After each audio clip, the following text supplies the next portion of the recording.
investigations from the case files of Lieutenant Joe Kenda. First, police find death and destruction in a quaint family home. Bullet holes in the ceiling, bullet holes in the wall. We can't even get inside because the doorway is blocked by the body. This is like some sort of Quentin Tarantino movie. Then, a 58-year-old mother of four is left for dead. Her face was all beat up. Her throat was red. It's an uncommon thing to see a victim who's been assaulted 3 different ways. I cannot imagine the horror of finding out what happened to their mom. Why did they kidnap this woman? Why are they torturing her like a cat tortures a mouse? No! They have a reason for doing this. It might be an insane reason, but it's a reason. I don't want to die this way!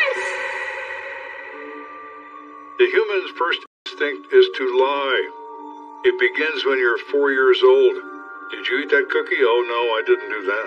Self-preservation, particularly when you know you've done something wrong. There's one thing that never changes. Murder. A life has been taken. Their stories are now my stories. I never know where a case is going to lead, but I'll never stop until it's solved. Somebody has to look out for the victim. If you kill, I will find you.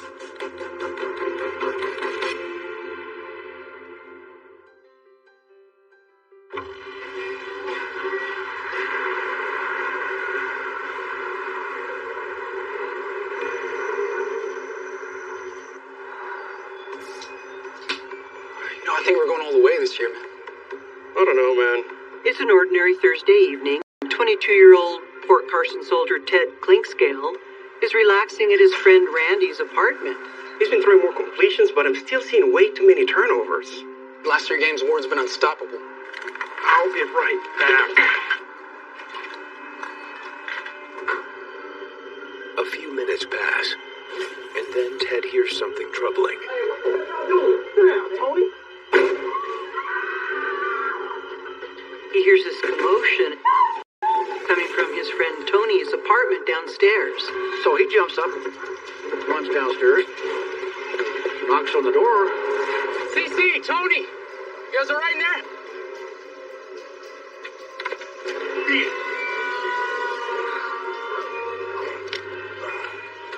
Whoa, hey, I got no problem, man. I got no problem. Well, that scared the heck out of him, so he ran down the street trying to... At that particular time, I was working a cocktail shift from 6 p.m. to 2 a.m. in the morning. My partner was Joe Berry, and Berry smoked cigars. They smelled like a horse blanket that was set on fire. Kill me with that back. Oh, come on, Kenda. I always had the window down because I couldn't stand the odor in the car. 564 on Fire 6, odor investigation. Hey, close that. Until you get rid of that thing. Please. We're driving around to downtown, which was our area that we were patrolling. Go for 4 Paul 1. And we get a radio call that there's been a shooting on East Willamette Street. And he said some of the victims have been taken to Memorial Hospital. And we both looked at each other like, some? Means there's more than one. Sounds like a pretty big deal. 20 minutes later, Kenda and Barry pull up to a modest apartment complex near the center of town. Hey, Chapman. You heard there's more than one victim? Yes, sir. 1 male, 1 female. They've already been rushed to the hospital. The patrol officer identified them as 24-year-old Tony Waite and 19-year-old Cornelia Cobra. The way I understand it, they both live in apartment 1 where they were found. Patrol officers say they've both been shot with a small caliber weapon. They're both in critical condition.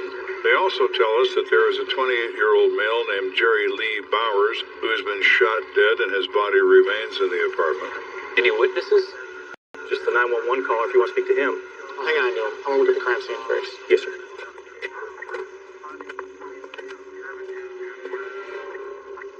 We can't even get inside because the doorway is blocked by the body of Jerry Bowers.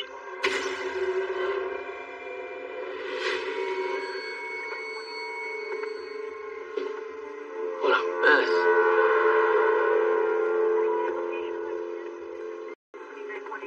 Was like he took fire from two different weapons.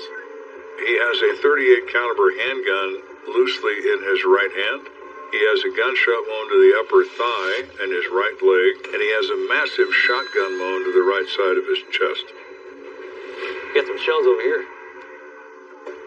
Laying next to one blood pool is a .38 caliber revolver, and next to the other blood pool on the carpet is a shotgun. They also noticed two shotgun shells laying on the floor. What happened here? Bullet holes in the ceiling, bullet holes in the wall by the front door and by the kitchen.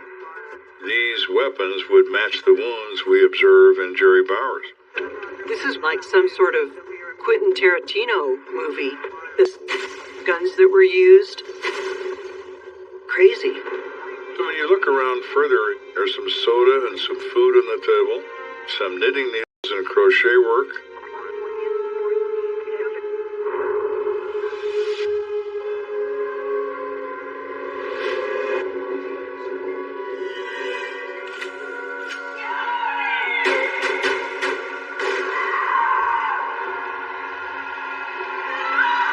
It's as if these people were having a quiet evening at home and were surprised by someone coming in armed with a gun. Why don't I head over to the hospital? See if the two surviving victims can give us an idea what happened. I will touch base later. So Barry and I decide to split our forces, and I'm going to remain there and talk to this guy who called 911. His name is Ted Clinkscales, and he's in the company of a uniformed officer at the scene. So the couple that were shot, did you know them well? Yeah, pretty well. Friends with both of them. He said Cece was a homemaker. Tony worked for Ampex, which is an audiovisual company in town. So they seemed to have a real stable, quiet life. Do you know if they'll be okay? Well, they're in critical condition right now, so it'll go either way at this point. Oh my God, any word on the baby? The baby? Yeah, Cece is pregnant. She's due in a couple of months. We've got two people at death's door, and now maybe we have a third one. After speaking with the witness, Kenda contacts Detective Barry at the hospital for an update. Both victims are still in surgery. Tony was shot in the neck, but I think he's going to be all right. The female CC was shot once. Once in the arm and once in the stomach. That's not good. Just found out she's pregnant. Yeah, I just found out myself. It doesn't look promising. Any news on the caliber of the gun that caused the injuries? Yeah, 22 rounds. 22? That's right.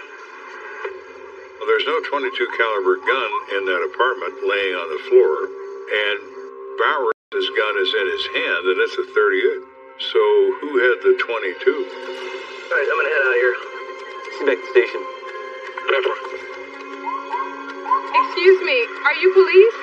Detective Barry was approached by a lady. She had heard that her brother had been shot and had come to the hospital to find out what she could find out about this shooting. No one inside will tell me what's going on. What's your brother's name? Jerry Bowers.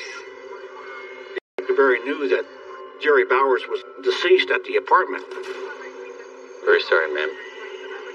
Your brother's dead. There's really no easy way to tell somebody that news. No. And of course, she... Ask you a few questions? And just get her back to my car. This woman becomes inconsolable, and her friend puts her in the car. So when this guy comes back, he's quite shocked that this has happened. He said, I can't believe it, that he's dead. I just can't believe that. He says, my name is Byron Myers. And the lady that's with him is Jerry Bowers' sister, Beulah Williams. Do you know anything about why Jerry was murdered? Nah, I'm just a friend. I drove Beulah over here. That's all I know, I swear. Barry thought that was unusual. So he says, I'm going to need to talk to her later. I need her phone number and where she lives. Mind if I take away your driver's license? And by the way, I need your name and your phone number and where you live, too. Meanwhile, back at the crime scene, Kenda picks up a new lead. Detective Kenda, this is Randy Baker. And he said, this is a witness that has just decided to come forward. He also lives upstairs in this house. And I said, so what do you have to tell me, Randy? Do you know anything about what happened in the apartment earlier tonight? Yeah, I was there. You were in the apartment when the shooting took place? That's right. Oh are the witness I've been looking for.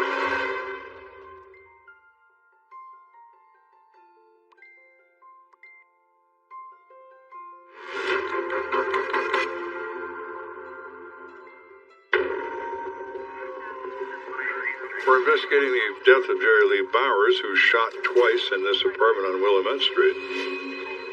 And the man and woman who lived there are also shot, and the woman is 7 months pregnant. We've now developed a witness who said he was present when everyone got shot in this apartment. He identified himself as 18-year-old Randy Baker. Why don't you walk me through what happened? Well, sure, I was, taking out the trash. Then all of a sudden, felt something dig into my back. Don't do anything stupid. We're going up to Tony's apartment, all right? Randy said that he was scared to death and didn't dare look behind him to see who this person was, but that he could also hear two other people talking behind him.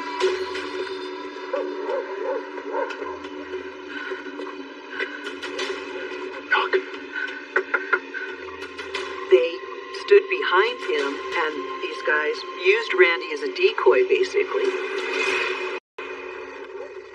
It's Randy. Hey, Randy. Whoa, what the hell are y'all doing? Randy says that they pushed him down to the floor. He still didn't want to be a witness to whatever was going to happen. Where's the staff? Tony, don't mess around. He heard lots of arguing. Nothing under here. Then he heard gunshots.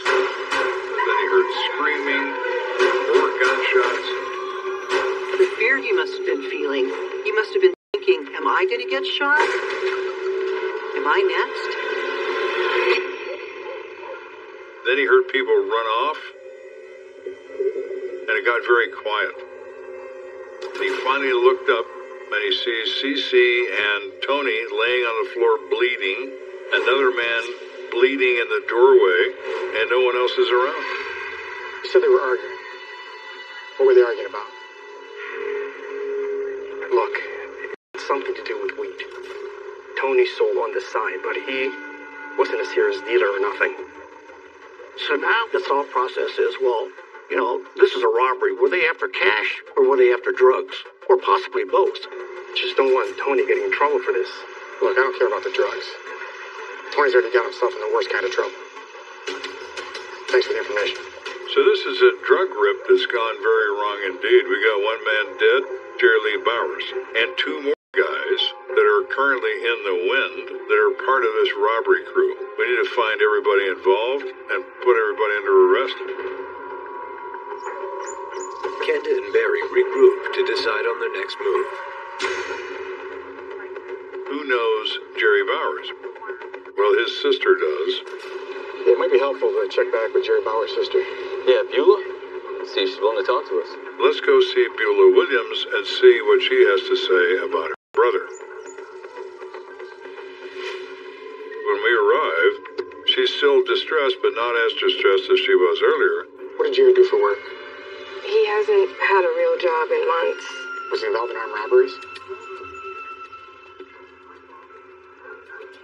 Yeah, maybe. I heard him and his friends talking about trying to hit up some guy's apartment. But they stopped talking once I walked in the room. And who were the other two guys with, Barry? Some Mexican dude I never seen before named Pete. And my friend Byron Myers. When she said the name Byron Myers, Barry gave me that look that he knew who Byron Myers was. And as soon as we get in the car, Barry tells me about his contact with Byron Myers. I met Myers at the hospital with Beulah. Let me know anything about what happened. Interesting. They gave me his driver's license after I asked for his information. Let's see if we can track his man. Cool. All I did was drive P and J over there. And he admits to being involved in this, but now Byron does the usual criminal thing. I stayed on the hallway while they was in there. He minimizes his involvement. I don't know what happened. I never went inside. This is total BS. You don't go this far in a robbery and you're going to stay out in the hallway? No. What about Pete? How do you know him? According According to Byron, he met Pete at a party with Jerry Bowers, and they discussed how to make a quick buck. Bowers says he knows a drug dealer named Tony, and he says he's got a wife that's pregnant, so they're not going to fight back. We could rob them. And Pete says they sound like the perfect targets. So we drove over there to see what's up. Where's Tony's place? All the way at the end. Jerry saw this guy taking out the trash. Yo, I know that kid. He's friends with Tony. Byron says that Bowers identified Randy as a friend of Tony's. Stay right there and don't turn around. We're going up to Tony's apartment, all right? And they marched him to Tony's apartment door and got entry. Oh my God! And all of a sudden I hear bang, bang, and a bunch of screaming. So I tore out of there and waited in the car. Byron says in a couple of minutes, Pete comes out, and he says, Jerry's dead, and I shot those two other people. We got to get out of here. What's Pete's last name? Cordero? How about where he lives? You know that? Yeah. And it gives us an address for Pete Cordero. I dropped him off at his place when we left. I said, well, I appreciate that, Byron. You've been extremely helpful. And he's smiling at me, and I said, by the way, Byron, you're under arrest. Please stay. What do you mean? For aggravated robbery and attempted murder. Oh, come on. Hands behind your back. His right to remain silent. After dropping Byron off in booking, detectives head out to find Pete Cordero. You guys know what to do. We take two other officers with us. Pete's a shooter. He's not just a guy with a gun. He's a guy who doesn't have any trouble using a gun. Police, open up! We knock on the door and there's no reply. They're thinking, well, is he in there? Is he hiding from us? We'll go around the other side. Wait here. Gotta go around that side? So they start walking around the house looking through windows and stuff. No sign of him. Nothing on this side.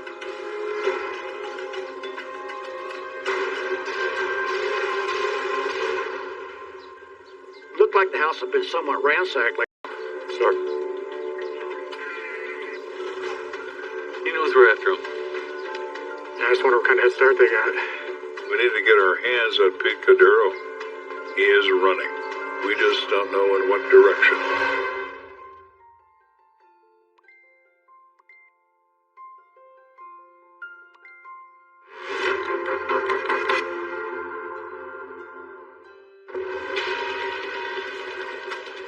We are in pursuit of a third and final suspect.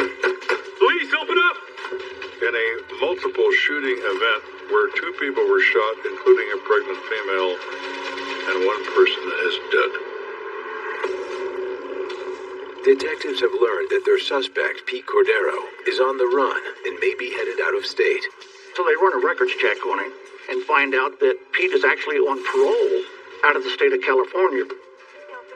So we contact the California authorities because when fugitives become fugitives, they're predictable. They run home. In the meantime, Kenda and Barry hope the two surviving victims, Tony Wake and Cornelia Cobre, will be able to make a statement. I need you to take it easy with them. Their injuries are substantial, and they have months of recovery ahead of them. Of course. And what about Cece's baby? Is she gonna be okay? Amazingly. Yes. The doctor says, well, it's a miracle, but that slug went through her abdomen and never touched that baby. Baby's just fine. And she's going to have a normal birth. Thanks, Doc. I'll take Tony and take Cece.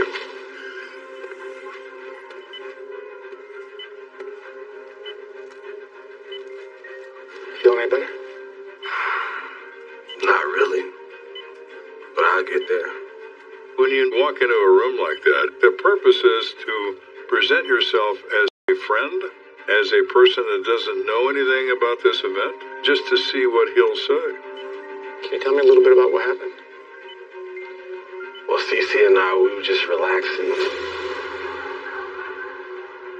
And I heard a knock at the door. And I looked through the peephole. It's Randy. So I let him in. Hey, Randy.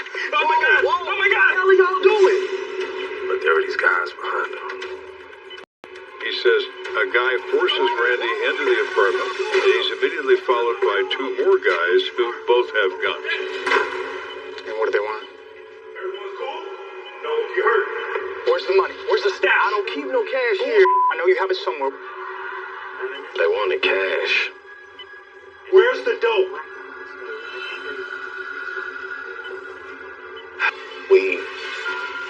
Tony tells Detective Kenda, I've been selling marijuana on the side. With the baby coming, I wanted to get some more cash saved up. That's remarkably honest. To tell me the truth, that he's selling drugs. I sold to Jerry Bowers. Yo, I know that kid. Friends with Tony. So I guess he led him there. Tony becomes a star witness at this point because he's already implicated himself in a criminal act. So you knew Jerry. What about the other two guys? Byron. Everyone's cool, no one get hurt. I seen him around town, but third guy, the Mexican, I don't know. We identified him as Peter Cordero. So what happened once they were all inside? Look, man, I told you I don't keep Tony, don't mess around. Just tell him where it's at. Cece realizes it's not worth getting killed over. Why don't you tell me where it is? So she tells Pete that they keep it under the sink in the kitchen.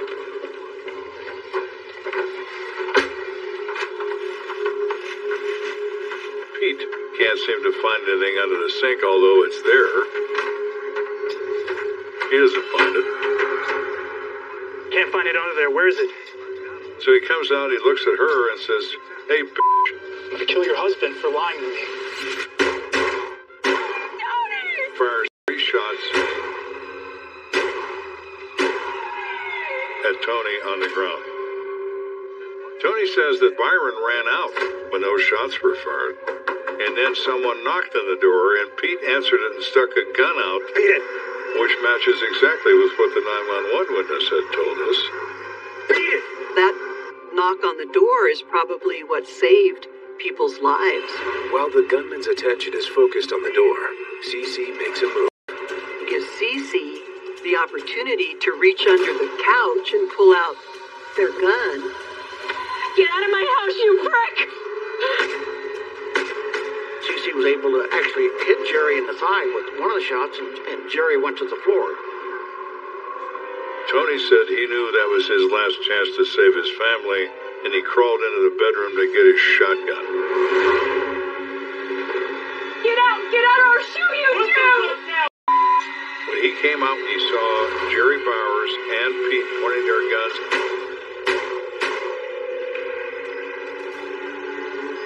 No, wait! And he fired that shotgun. At that point, Jerry went down and did not get back up. He fired another round at Pete, going out A guy named Pete was drunk or was high, and he was agitated and yelling and screaming and waving his gun around. And I guess they must have shot it when I went for my shotgun. Oh, no. Tony said he heard sirens in the distance, and the next thing he remembered, he woke up in a hospital. But you gotta understand, I didn't want to shoot nobody. I didn't want to kill anybody. But they had guns on Cece and my baby. I understand. There's no question in my mind that Tony and Cece were acting in their own defense. Irrespective of the narcotic sales, these are home invaders who are armed. They fire the first shots, and Tony and his wife respond in kind. Absolute clear self-defense. So now we know what happened here. We have Jerry Lee Bowers down and dead at the scene. We have Byron Myers under arrest. The only loose end here is Pete Cordero. But it's not long before Cordero shows up in California. Freeze, don't move! Pete was located in Lodi, California. Put your hands in the air. Put down your knees.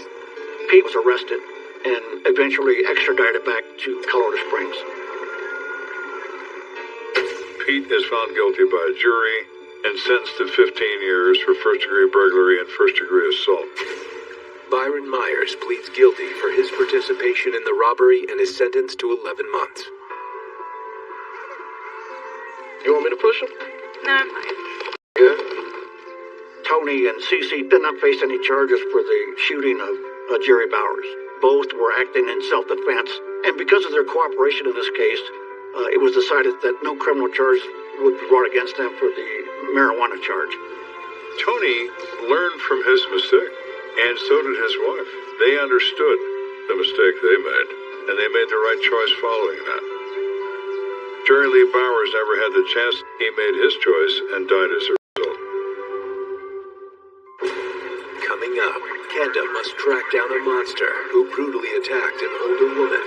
She's been stabbed multiply in the chest, beaten in the face. Someone tried to strangle her. When that failed, they used a knife in her chest.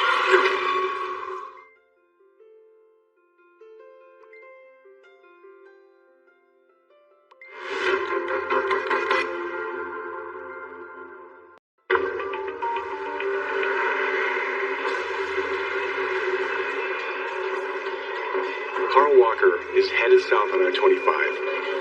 There's nothing out there for about 45 miles. All of a sudden, he sees a woman standing on the shoulder of the highway.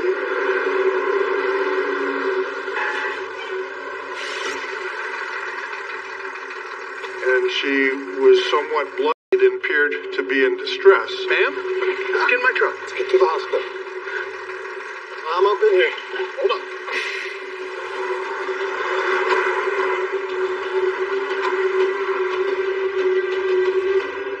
A few hours later, Kenda and Detective Skip Arms are summoned to the Parkview Hospital to investigate an attempted homicide. So what can you tell us? The victim is a 58-year-old woman named Sigrid Griswold. My mom was very altruistic. Definitely. She cared for other people. People loved her. The sheriff's deputies say that a driver who picked her up found her at the Eden exit off of I-25. Apparently her injuries are serious, and it's unclear if she's going to survive. Thank you. Excuse me, doctor. Yes. Can you tell us about Miss Griswold? We're able to talk to the doctor, and we were informed that Sigrid had bruising around her face and some puncture wounds in her chest. She's pretty damn lucky to be alive. The treating physician said another quarter of an inch either way would have caused the blade to penetrate her heart and kill her. He said she also had bruises on the neck, indicating that someone attempted to manually strangle her. So the question many people had, why Sigrid? She just didn't seem like the kind of person that had an enemy in the world. Her family's here if you'd like to speak with them. And where are they now? They're in the waiting room. I'll take you there. It's an uncommon thing to see a victim who's been injured 3 different ways. She's been assaulted, strangled, and stabbed. That is very unusual. Excuse me. I'm Lieutenant Kenda, Detective Arms. It was a very difficult time, but we'd like to ask you a few questions. Of course. Let's see. Couldn't believe it when I walked in the room. Her face was all beat up. Her throat was red. She had scratches on her body. We're very sorry what happened to your mother. Yeah, it's awful. I think she'll make it, though. She's a fighter. She was born in Czechoslovakia. It's right near the border with Germany. She had a great life until World War II. They were taken out of their home and put in a labor camp. She describes her mother as a tough, strong woman. I don't know why someone would do this to her. Do you have any idea what she had planned today? According to Michelle, her sister Robin was supposed to meet their mother at Acacia Park. They were having a concert downtown where I work. So I had called her and asked her if she wanted to. Never showed. When I first heard about it, I couldn't believe it. And I felt very upset, very responsible, since she was coming to meet me. Do you know the make of your mom's car or the license plate number? Yeah, sure. It's 87 blue Lincoln Town Car. When Sigrid was on I-25, she was on foot. She didn't have a car, as whoever attacked her took it. The car is the key factor. Where is the car? I'm going to go ahead and put on an APB on that car for everyone in the area to look for it. Yeah, I'll take care of it. And I'll head out to where the truck driver spotted her and just take a look around. Okay. While Arms heads out to I-25, Kenda and Michelle search through Sigrid's personal belongings for clues. My God, the blood. There is bloody clothing, one shoe, purse. Is anything missing? Where's her gold necklace? A gold necklace? I don't know why it was important to her. She loved that necklace. She wore it a lot. It looked really good on her. She never takes it off. Well, she's not wearing it now, so that's been removed. Has it been stolen, or was it broken during the assault? It's hard to say. Meanwhile, Detective Arms arrives at the location where trucker Carl Walker found Sigrid. At this stage, we don't have the victim's car, so that might be in the area somewhere. So what are we looking for? Alright, so we're looking for the spot where the body was, where she was stabbed. Should be a depression in the grass. Right there. I was able to find an area that had the plants all kind of tamped down. Hey, Clemens. Hey. Check this out. And I found what looked like maybe a couple of drops of blood. I'm thinking this is probably a crime scene.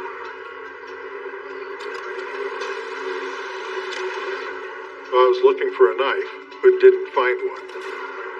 Another key piece of evidence is also missing. We still don't have Sigrid's car. At this point in time, we're sort of dependent on the aid of other law enforcement agencies because that's going to be a big key.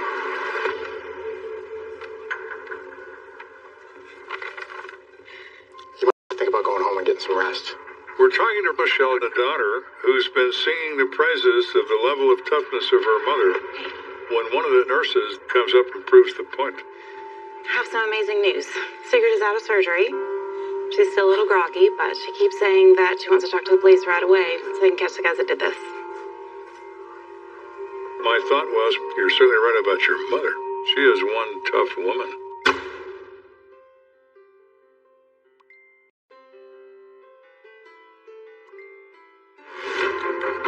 Told that Sigrid Griswold was the victim of an assault and a stabbing, and her car is missing. Mr. Griswold? Well, we've been informed that she's determined to tell us exactly what happened. Lieutenant Kenda, I'd like to ask you a few questions if you're feeling up to it. Miss Griswold is in poor shape when we see her. She has blunt trauma injuries to the face and to the neck, but she has a fire in her eye. Yes, I want you to catch those bastards. I had pulled over near where the concert was taking place. Your keys, give them to me now! No! This man came up to my car, shoved me over to the passenger side. No! Some other guy jumped in the back seat. Once the second man jumps into the back seat of the car, she realizes she's in trouble. Let go of me! Get out of my car! And that she's getting kidnapped.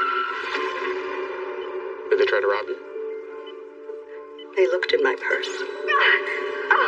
But I think they were just after my car. You've seen too much, lady. I'm sorry. And that's when it happened. She says the guy behind her tries to strangle her with his hands. And then he says, my right hand doesn't work right. And he releases his grip on her. Before I had a chance to catch my breath, he started strangling me again. And he says to her from behind, you're a tough old lady, why won't you die? She distinctly remembers him saying that. They pulled over somewhere. No. And dragged me out of the car. What? Let me go! Shut your f***ing mouth. Sigrid says they stabbed her a number of times, they beat her, and ultimately they left in her car.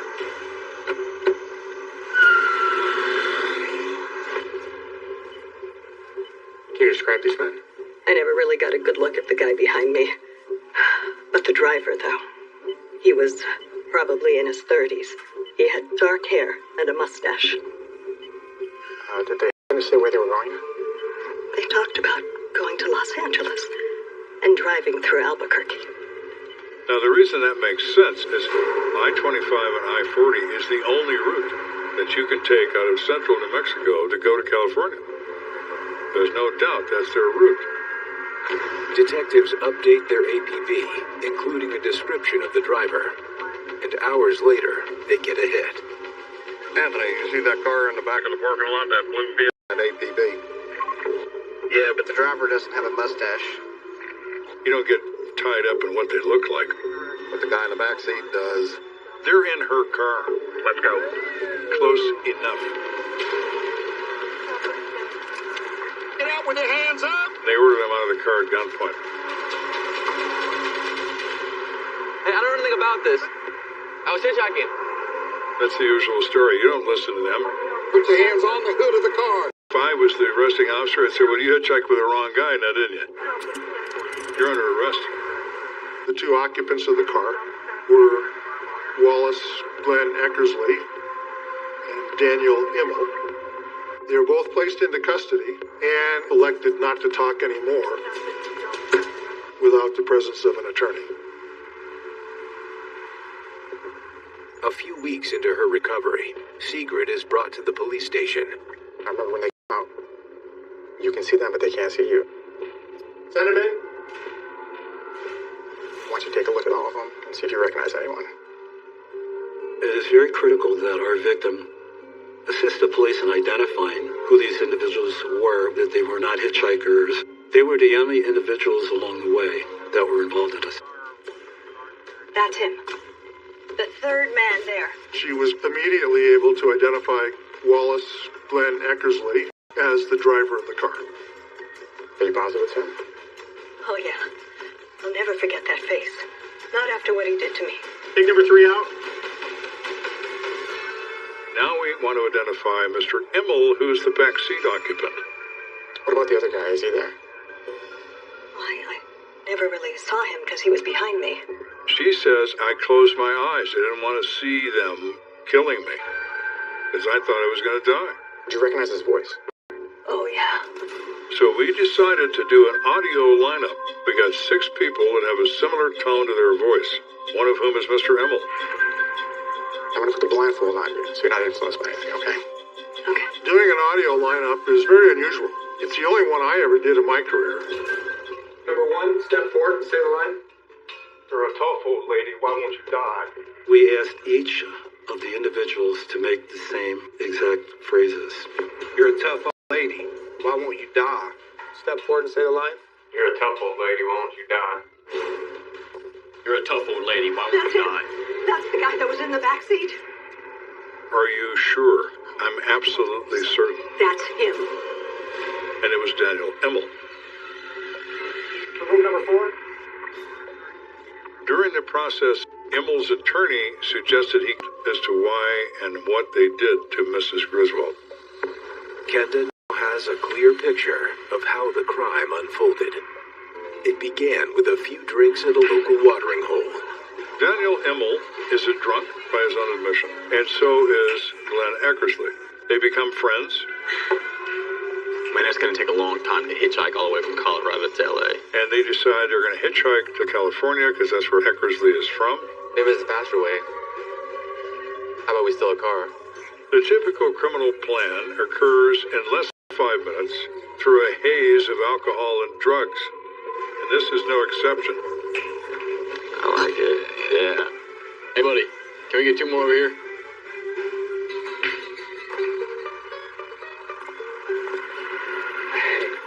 What about her? She don't look like she'll put up much of a fight. Let's do it. Your keys, give them to me now! What are you doing? Let go of me! As they drive out of town, the men begin tormenting Sigrid. You have to remember these guys are intoxicated. They're criminals. It's like it's some game they're playing, except it's not a game. You're not too bad for an old broad. I don't want to die this way. Shut your mouth or I'll break your neck. No. Or maybe you should. She's going to be able to identify us if we just let her go. Now it became much more serious. Now they're talking. They were going to have to kill her. No, I won't. I promise. You've seen too much. I'm sorry. No, stop.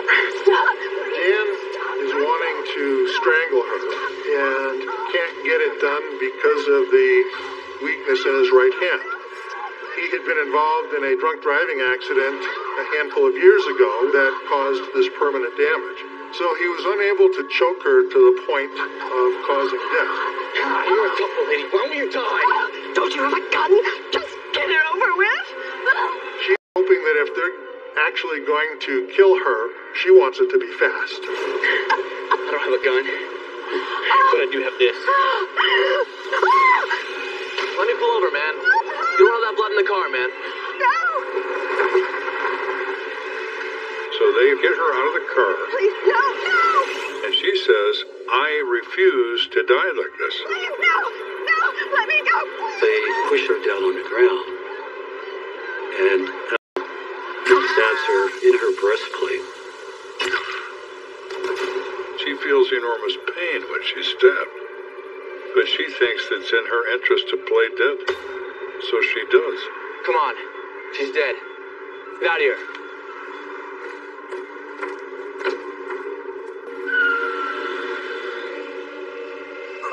She walks out to the highway, and finally a trucker stops.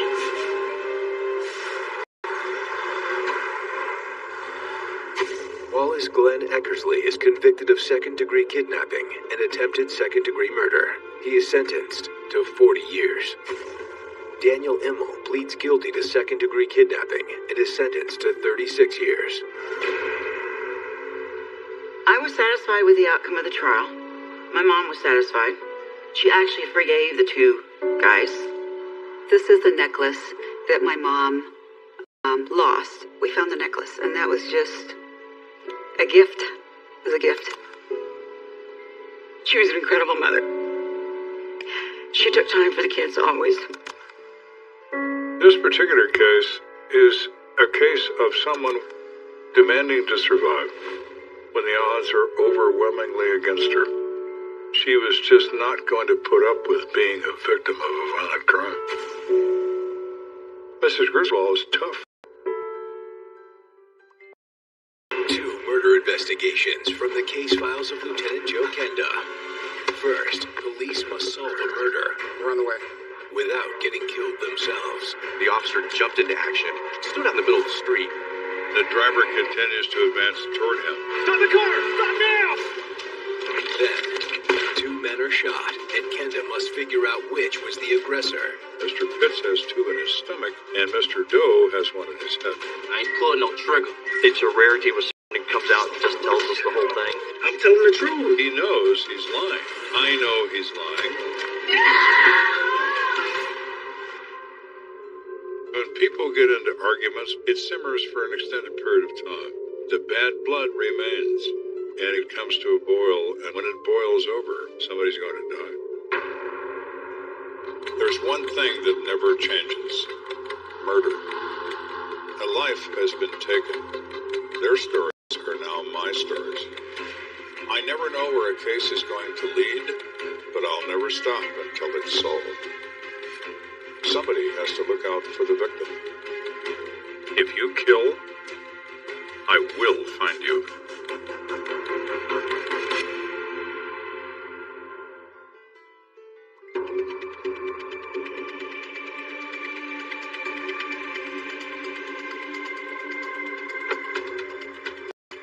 It was a warm, sunny day in Colorado Springs, and Anthony Hayes, a Fort Carson medic, was returning home with some groceries.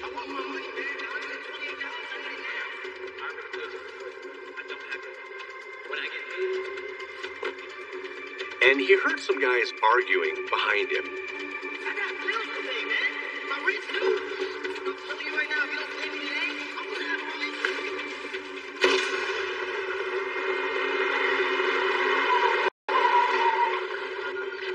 He hears a shot and sees one of the men is now laying on the ground.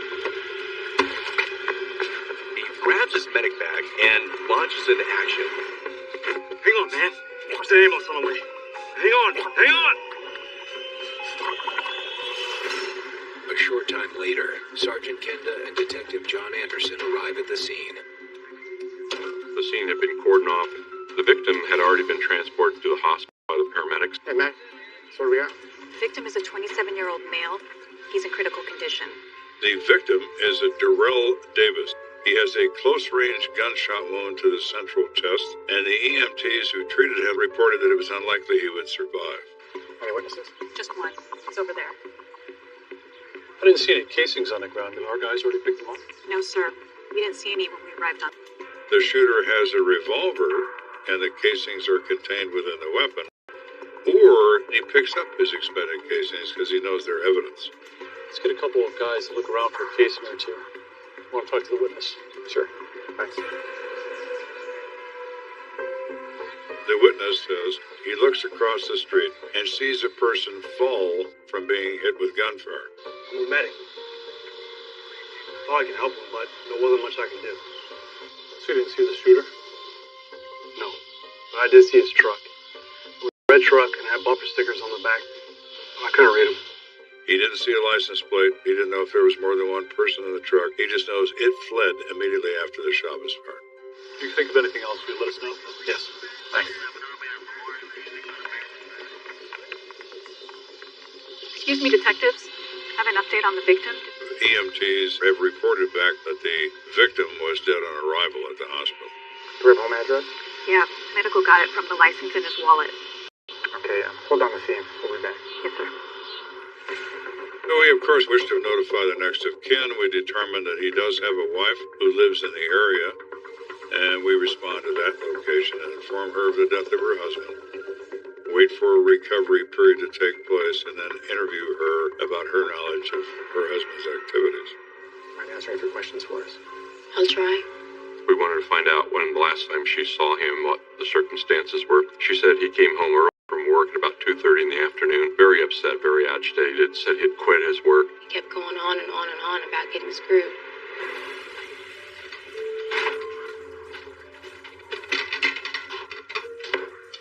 Man, on time every damn day. $128, babe? It's not fair, man. Darrell, calm down, okay? Before you give yourself a heart attack. I'm tired of this. Asking me to be patient. Is the landlord gonna be patient with us when it's time to pay rent? What kind of work did he do? He was in construction. He was on a job for about a week as a subcontractor. One of the dangers of working as a subcontractor as opposed to a salaried worker is that sometimes you can get shortchanged. They might refuse to pay you. But obviously he left at some point. Yeah. He said he was going to go look for Ken, his boss on his job. I'm not standing for that. Darrell, it's Ken. You know he's gonna pay me. Yeah, he's paying me today. And that was the last time I saw him. You said his boss's name was Ken? Yeah, Ken Muriel. I realized I know Kenneth Muriel. He had been a confidential informant for me in the past. She said they're very good friends. They're almost like brothers. Ken needed some extra hands on a job, and Darrell was happy to help out. No, not Darrell. He got along with pretty much everybody. She explained that he was very happy-go-lucky. He had no enemies. All right, Miss Davis. There's no need to get up and let ourselves out. Again, we're very sorry for your loss. I think I know Ken. You do?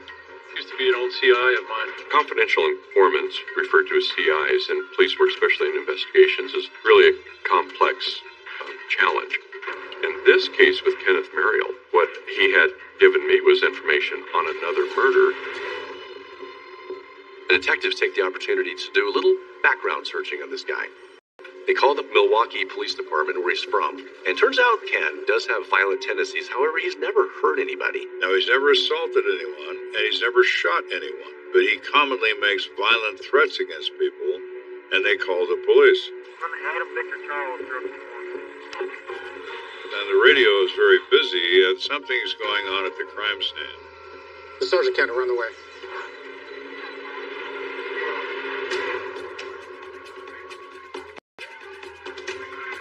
Back at the crime scene, officers were continuing to gather any evidence they could. As they were doing this, an interesting thing happened. So, black male? I'm not sure. Yes, Sam. Red truck? Yes. Like that one? I'm not sure, but it sure does look like it. Not sure? Sit back. The officer jumped into action, stood out in the middle of the street, pulled his gun. Stop! Stop the car! The driver continues to advance toward him. The officer is thinking, is it time to shoot him? Stop the car! Stop now!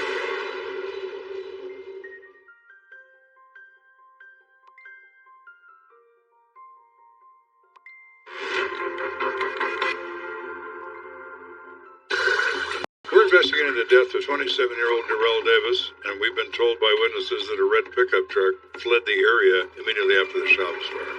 Now, the same red pickup has returned to the crime scene. The officer steps into the street and pulls his weapon, points it directly at the truck. Stop the car! Stop now! Hands! Hands! Show me your hands!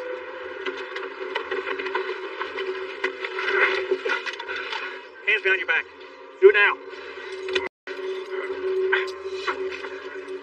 It's a felony arrest of an individual who is thought to be armed. Is he dead? He said, "Is he dead?" as a question. The officer didn't reply to it. Well, you guys have sure been busy since we've been gone. Hey, roger that. Let's get a search warrant going for the truck. Get it towed back to the impound. Yes, sir. We're going to search this truck by warrant, but we can certainly see what's in plain view, either in the cab or in the bed of the truck, and we look at it before we do anything else. There's two things that really get our attention. One is a box of ammunition. The other is a spent shell casing that's on the floorboard. Hey, Joe. Come back here. Take a look at this.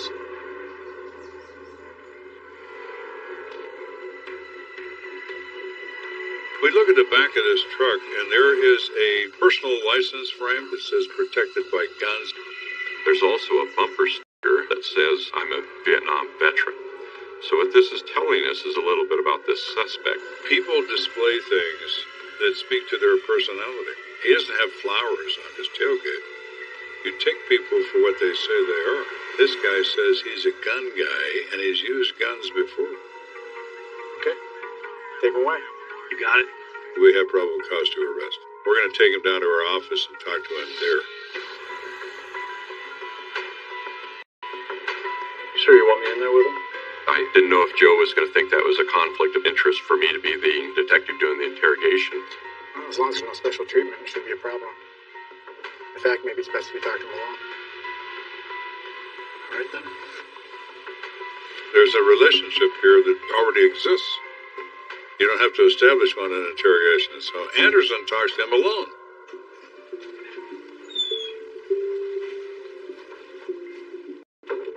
Hey, Ken.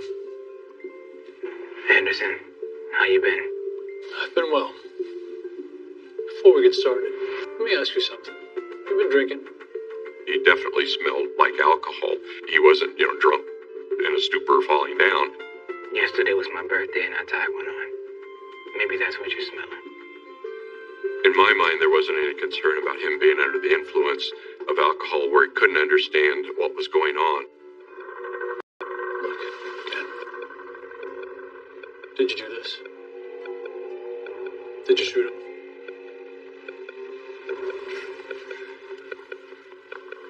John Anderson hits him cold. And his response is, well, it was self-defense. It's not a denial. It's an admission. So we have the right guy. What happened leading up to the shooting?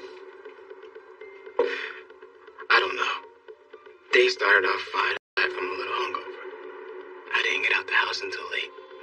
He says he takes his two sons to the babysitter, and it's around 2:30 in the afternoon. He's still distraught. And there's Darrell, waiting for me. Hey, Ken! Darrell, what are you doing here? Cam says he doesn't know how Darrell Davis knew where he was, but nonetheless, there he is. The $128, I need it now.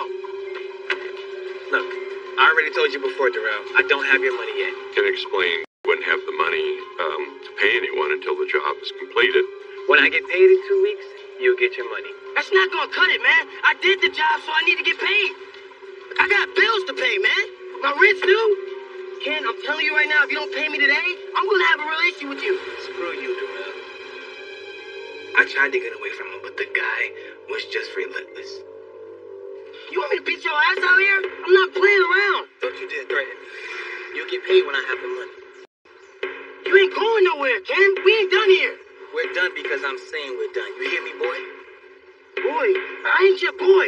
You said the word boy really upset Davis? Get out the truck, bitch. Come on, fight me like a man. I'm not playing around with you. Come on. I'll show you who the boss is. Come on. What are you scared of, Ken? Get out the truck. When Darrell did that, I lost it. At this point in the interview, Then stops telling a story, just pauses, and says, I didn't want to hurt anybody, I definitely didn't want to kill anybody. It's because of the war, man. Darrell was making threats, and it just set me off. Ken explained that he kind of went into a defensive mode and that he had flashbacks to when he was in Vietnam. Come on, Ken. I'm not playing around. Come on. Fight me like a man. What are you scared of? Ken said he felt very threatened. Get out the truck. I said, get the hell away from me.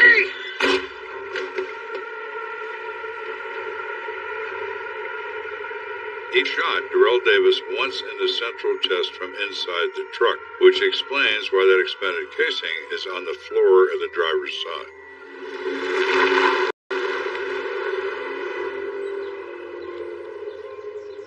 Ken explained was scared. He went back home. He hid the gun. He changed his clothes. So that shows a presence of mind. It shows conscious thought right after the shooting of this victim. Ken also insists he never intended to run down police upon returning to the scene. I came back to see if Darrell was alright. That's when you guys got me. But I swear, I did not want to kill him. He's sick. Hey, wait a minute. He's so upset and so shaking that he's physically ill. He vomited. He was that upset about the circumstances.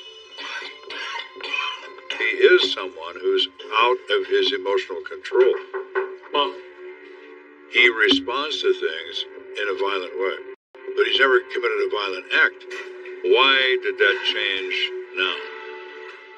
In the other events in Milwaukee, it was a momentary confrontation, and it broke. It ended. In this circumstance, Davis won't let it alone. Perhaps it's the prolonged nature of it that made him snap, but I suspect that's what was going on. Anderson, can you do me a favor? What's that, Ken? Can you just shoot me? Right here and right now. I don't think I can live with this.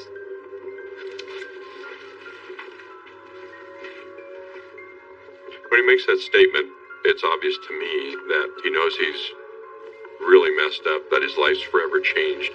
I knew that once we got to the county jail, we were going to need to put him under a suicide watch. Later that day, police execute a search warrant for Ken Muriel's home. We discover the sawed-off weapon between the mattress and box spring. We then submit that weapon to the Colorado Springs Police Department laboratory, and they confirm through ballistic comparison that that is the murder weapon. Ken is charged with second-degree murder, including a crime of violence. He pleads innocent by reason of insanity, and a jury bought the story. They eventually acquit him of the crime. However, the judge didn't let him off scot-free. It was decided that Ken Muriel would be ordered to the Colorado State Mental Hospital for a period of 12 years. Mr. Muriel has serious mental health problems. When agitated, he responds violently. Mr. Davis had no way of knowing that and certainly didn't deserve to die for it. But that was the end result. Are we going to treat Mr. Muriel as a criminal or as a victim? He's actually both. Coming up, a hallway shooting produces multiple bodies and countless questions. But who really pulled the trigger? They're not friends. They are enemies. You're gonna have to get up off my block. I must say, you can tell when somebody's lying to you, and this guy was lying.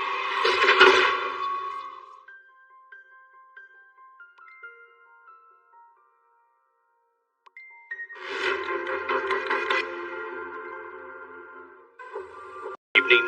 It's whatever you want, babe. I just want to make this day special for you. Godfrey Freeman is in his apartment talking to his girlfriend, trying to decide what they're going to do for Valentine's Day. Well, if you still want to do the Cliff House, I mean, that means we got to make reservations in the next... What the hell? What was that? Babe, I think I just heard gunshots. It sounded like it was... And before he can do anything, he hears another louder bang. He tells his to hold on, starts to look out.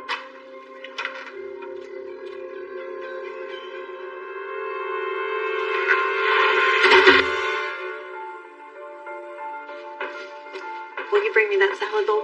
Sure. It was 9 o'clock on a Tuesday night. I'm home with my wife. I wonder who that could be. You know damn well who it is.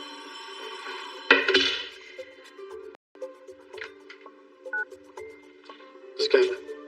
It's the police department communications center. We have officers on scene of a fatal shooting. Okay, we're coming.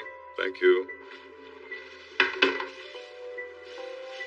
Well, be safe, honey. I will. Love you. Hey, Jill. Okay. That particular part of town, the southeastern part of the city, tended to have a high level of violent activity, a high level of gang activity. So we weren't surprised when we got a call to that address that there was a shooting. So what do we got? Looks like there was a shootout in the hallway of the apartment building. There were two victims. One was a 19-year-old Cameron Pitts, shot twice in the stomach. The second party is an unknown black male shot in the back of the head. Both of our victims were transported to the hospital. Our John Doe that was shot to the head, looks like he's going to make it. Our other guy that was shot in the stomach, not sure about him. Let us know if you hear. Let's take a look.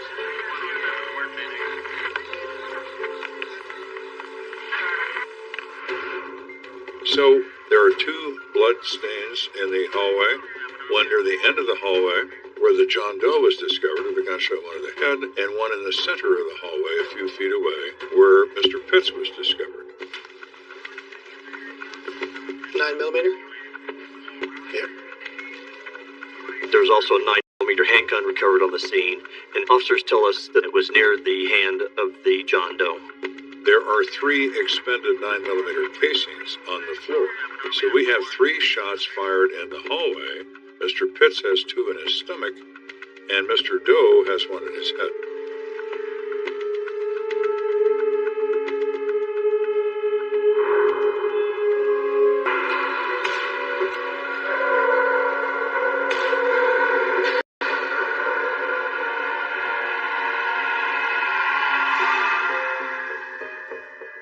Perhaps 2 people get in a confrontation for some reason, and the result of it is gunfire.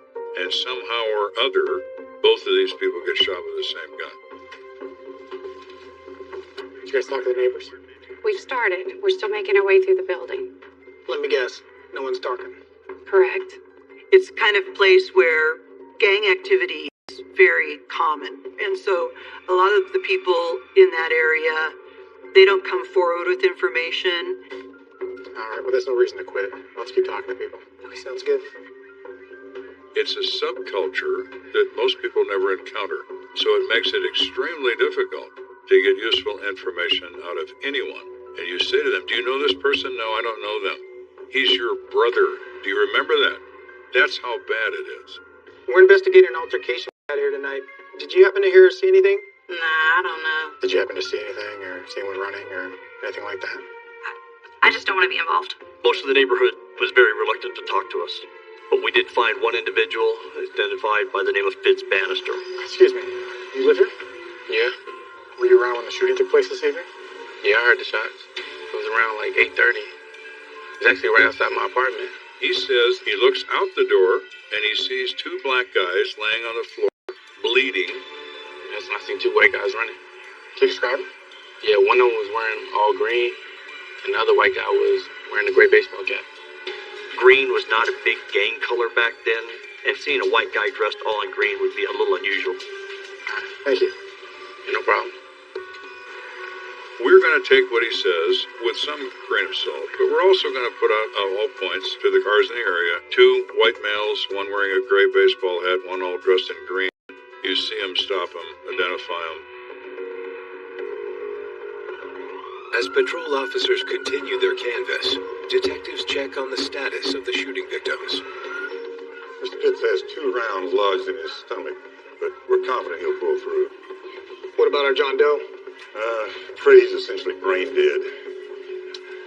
It's just a matter of time, unfortunately. They've been able to identify the victim. Not yet. Who is he and how is he connected to Cameron Pitts? We can't find that out until we identify who this person is. Are the victim's clothes available? Right over here. When you arrive in a hospital with traumatic injury, the first thing the nurses are going to do is cut your clothes off. Those are from Mr. Pitts. By Cameron Pitts is all red in color, and the clothing worn by Mr. John Doe is all blue. Red and blue. Smells like a crimson blood stain. Sure does. At this time in Colorado Springs, there were two predominant gangs, the Crips and the Bloods. Crips usually identified by wearing blue, Bloods usually identified by wearing red. And you didn't wear the other person's color. That was a big part of the problem back then. So now we know that this is a Crip and Blood affair, and they're not friends, they are enemies. And the clothing says that loud and clear. Apparently the witness we spoke to wasn't telling us the truth. Looks that way. So my concern about Fitz-Bannister's story has now come full circle. There is a Crip and a Blood and maybe somebody else, but it's not two white guys. Kenda suspects the two victims struggled over a gun, and both got shot. But which man pulled the weapon first? Right now, I think the smartest thing to do is get a GSR test on both our victims. Absolutely. We always perform gun residue tests on everyone involved in a shooting, including the victims, to determine if they fired a weapon in their recent past. Well, Mr. Pitts is being prepped for surgery, but I can take you to the victim. Thank you. While surgeons are patching up Cameron Pitt's abdomen, police focus on the unidentified victim. Looks like this guy got roughed up pretty good. This person with the gunshot wound to the head is thought to be at death's door. He has blunt trauma to the face. He's been punched by somebody recently and very hard. Hey, detective. We should reach out to the coroner. We need an autopsy on this guy as soon as he passes. Yeah, I'll make sure he's notified. And we should also snap a couple pictures of him. Maybe one of the guys in our gang will recognize him. Good idea. Doc, do you mind? No, go ahead. Now let's make sure that happens as well. Yes, sir.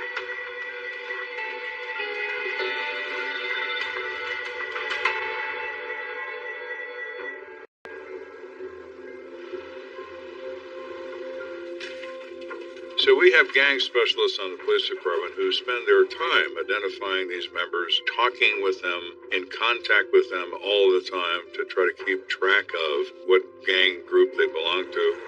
Recognize this guy? Yeah, I think I know him. He's a Crip. Goes by the street name Baby Lock. His real name is Eddie Jones. I recognize the tattoos. It's definitely him. We asked, does he carry a gun? And the gang officer says, that son of a bitch always has a gun. Any idea what type of gun he prefers? Every time I talk to him, he's got a 9mm. Well, guess what's in that hallway? The 9mm handgun.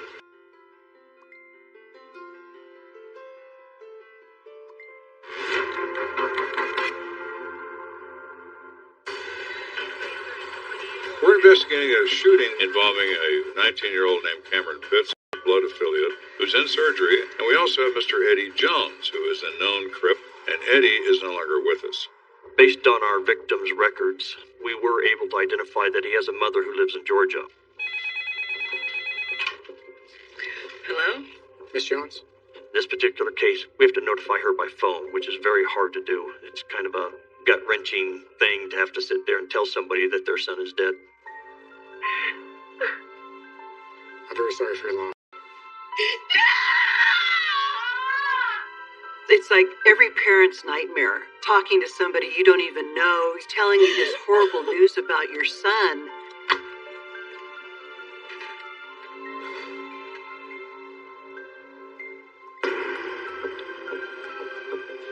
As soon as Eddie Jones submits to his injuries, Cameron Pitts overcomes his. Now it's our chance to go talk to him. We know he was there. He's the one person who should be able to tell us exactly what happened. But that's easier said than done. It ain't much to say. Me and Eddie, we exchanged a few words the other day playing ball. Seen each other last night. Things got out of control. Cameron, please stop. Just stop, all right? You're a Blood. He's a Crip. You hate each other. Don't bore me with a basketball story. You need to tell us what happened. Now. Because we're not leaving until we figure this out. Alright, look, man. We've been beefing for a while now. He says, well, some time ago, he was near the bus station downtown. Oh, hell, it's that bubble gum. Alright, man, I'm gonna trust you. Yo, son. You're gonna have to get up off my block. And Eddie Jones pulled up in a car and started yelling at him. Man, what? Dude, you tripping. Move along. And it's gang posturing back and forth about who hates who and so on. You were ran on my block. Gonna have to step. Then what's up?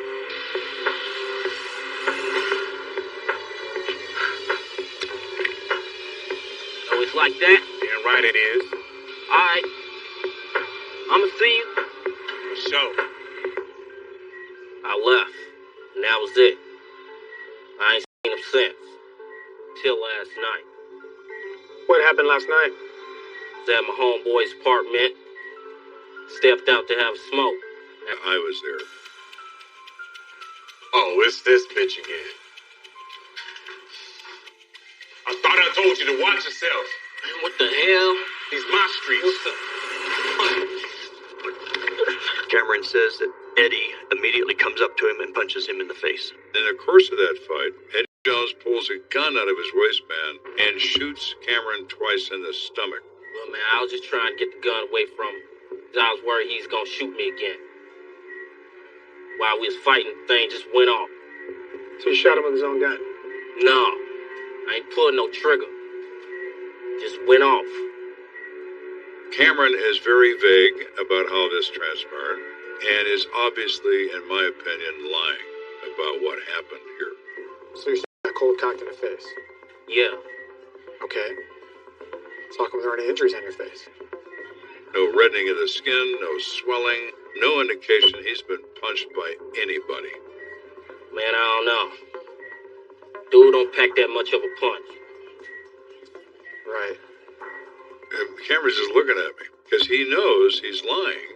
I know he's lying, but here we are. He's the victim and he's still lying. Tina? Can I have your hand? The hell are you doing? We're gonna find out if you pulled the trigger on that gun or not. Not telling him the whole truth about a gunshot residue test. Because the reality is, if he's within close contact of a gun at the time it's discharged, he's going to have this stuff on his hands. Can I have your other hand?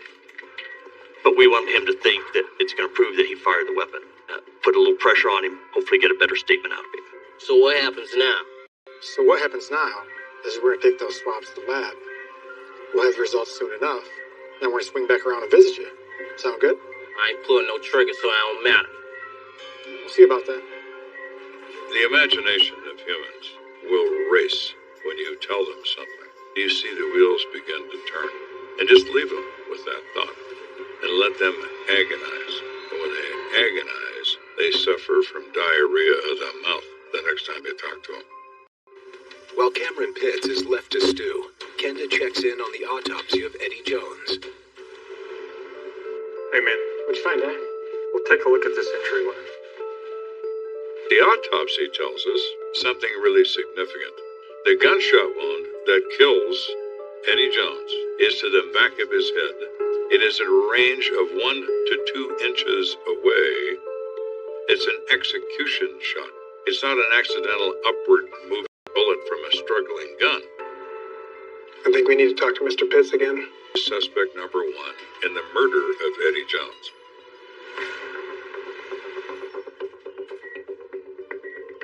Hi, Cameron. We're back. Didn't take long, did it? Well, you're very confident when you go back to see Cameron because you know a lot more than you knew when you last time you talked to him. So we're going to screw with him. We got some test results back. We don't think you're going to like what we found out. I'm going to be honest, Cam. I think you're lying through your teeth. I say, of all the stories I've heard in a long time, it's not the worst one, but it's in the top 5. And I look at that heart monitor, his heart's going like a piston because he's scared to death. Now, you need to tell us the truth right here, right now. Otherwise, you're going down for a murder rap, you understand? And a heart rate's going to 160. That's pretty serious. I said, Cameron, your heart's about to jump out of your chest. You notice that? Why do you think that is? Alright, look, man. What I told you you about the struggle with the gun, that was true. But what? But there was another guy there. He had his hands on the gun too. He the one shot Eddie. What's his name? My homeboy. Fitz. Fitz Bannister. Fitz Bannister. Now, where have we heard that name before? Mr. Eyewitness, who sees the bad guys run away. Well, thank you, Cameron. It can be very helpful.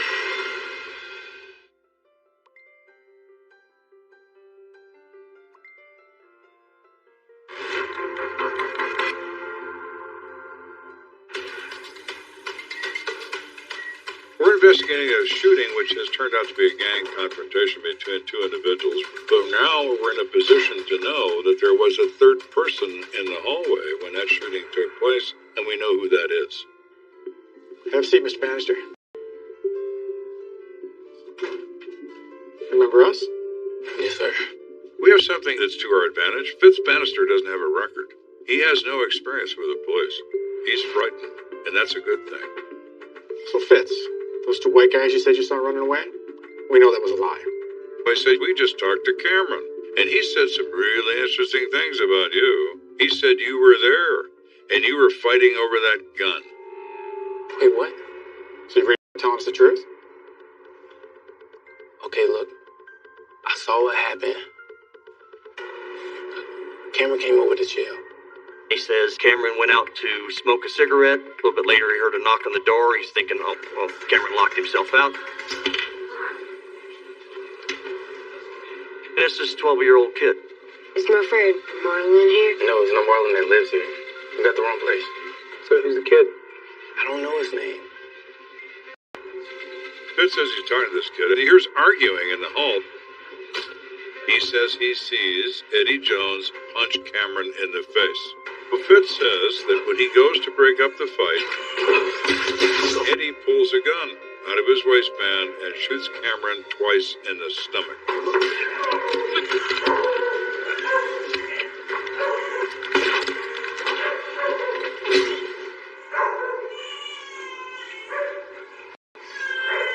Fitz says the gun goes off and Eddie Jones falls down. Really, Fitz? You expect us to believe that? We saw Cameron. He didn't have any marks on his face. I mean, I swear to God, I didn't shoot nobody. God, I didn't shoot nobody, okay? He put his head down on the table like he was crying. Then he suddenly looked up at me to see what my reaction was, and there are no tears in his eyes. He goes back to simulating crying again. I said, Fitz, when you apply for an Oscar, people review your performance. I gotta tell you, you're not gonna get an Oscar. Nice try, Fitz. Will you stop being a little kid for a few minutes? Because I'm gonna treat you like an adult. I'm gonna put you in adult prison with other adults that you're not gonna like at all. I'm telling the truth. It's all crap. We know it's crap. Any detective been on, or any officer has been on more than a year, he's seen these bogus statements and bogus crime individuals, so we're not buying it. Hey, admit you're with the Bloods, just like your boy Cameron. I'm not. Look, man, I hang out with those guys sometimes, but I'm not no gangbanger. I told you I was there, and I had my hand on the gun, but... Keep going. Nothing, man. I want my lawyer. That's probably a good idea, Fitz, because you're going to need one. Go ahead and cuff him, get him out of here. Stand up. I didn't do nothing. I didn't do nothing. Now we're in a situation where I don't really have anything that says if it's Fitz that did it or if it's Cameron who did it. You can still move after you've been shot in the stomach. It hurts, but if you can hold up under the pain, you can still move around quite a bit. So we're sitting there trying to think what to do now. What's going to resolve this? The players aren't going to resolve it. So we go back through this report. It's always best to start over. You just start over. Hey, here's something. One of the patrol officers spoke with a 12-year-old kid named Stephen Lane at the apartment complex. Didn't Fitz say something about a kid being at his door right before the shooting? Yeah, exactly. Doesn't look like they got much. His mom cut the interview off. Probably afraid of gang retribution. But it might be worth another shot with this kid. Good call. I'll head over there now. So we knock on the door, and Mrs. Lane doesn't seem surprised to see us. Yeah, I thought you might be back. Steven! Someone's here to see you. Hi, Steven. I'm Joe. We have to get his trust. Make him feel very comfortable around us. So, Radiant. 7. You sit down with him so you're the same height. You don't want to be standing over a 12-year-old kid, looming over him in some threatening manner. You play any sports? Yeah, basketball. You want to just let him settle a little bit and find out about him. And you can see it in his body language, that he's relaxing. Buddy, the reason I'm here is something bad happened in the complex the other night.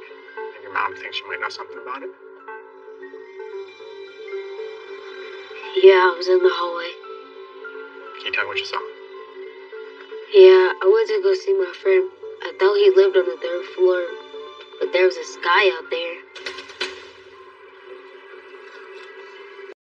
He sees a guy all dressed in red, smoking a cigarette in the hallway. While I was standing there, this dude dressed in blue came down the hallway. Oh, it's this bitch again? What the hell? And the two of them, started yelling at each other. Now you in my home? What's up, then? Oh, then what's up? Do something, bitch. Steven says that Cameron initiates it by assaulting Eddie in the mouth, which the autopsy supports. So that's probably true. And then the third guy comes in the apartment to help.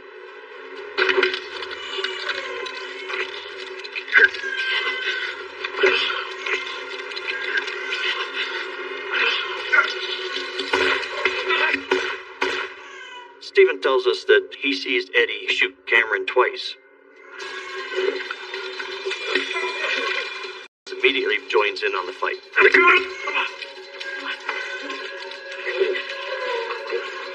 Fitz and Eddie are still fighting over the gun, and Fitz gets control of it and takes it away from Eddie.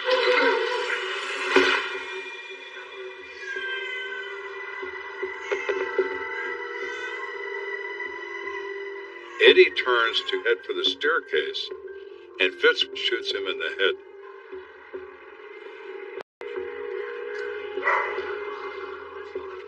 And then Fitz tries to wipe his prints off the gun and drops it next to Eddie's hand.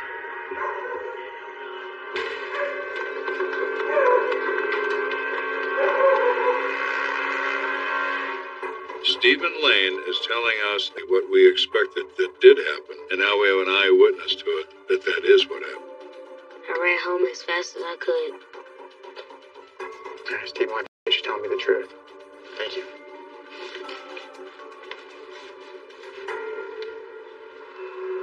After hearing Stephen's story, Kenda feels confident charging both Cameron and Fitz in the deadly altercation. Cameron was only charged with third-degree assault because he beat up Eddie. And he also agreed to testify against his friend Fitz. And eventually, because he did cooperate, those charges against him were dropped. Fitz was subsequently charged with second-degree murder. Through plea negotiation that was reduced down to reckless manslaughter, which he pled guilty to, he was subsequently sentenced to 6 years for that charge. This particular case is an illustration of what it's like when young people who affiliate with street gangs encounter each other and there is a history of violence between them. Two ships passing in the night that recognize each other and make a turn. And that's when gunfire can happen. After a frozen body turns up on a remote mountain road, Lieutenant Kenda makes a startling discovery. Holy shit. You got a mother and an adult daughter, both reported missing by their respective husbands. Well, now we know it's even more complicated than we thought. To find out what happened, investigators will have to untangle an intricate web of family secrets. Was she having an affair and her mother was covering for her? He was always concerned to me during this entire investigation. Well, that makes you a little more interesting than you were 5 minutes ago. As police officers, you discover and see many terrible things. There are some of those things that are so awful and so beyond the pale that they burn their image into your brain and you never forget. There's one thing that never changes. Murder. A life has been taken.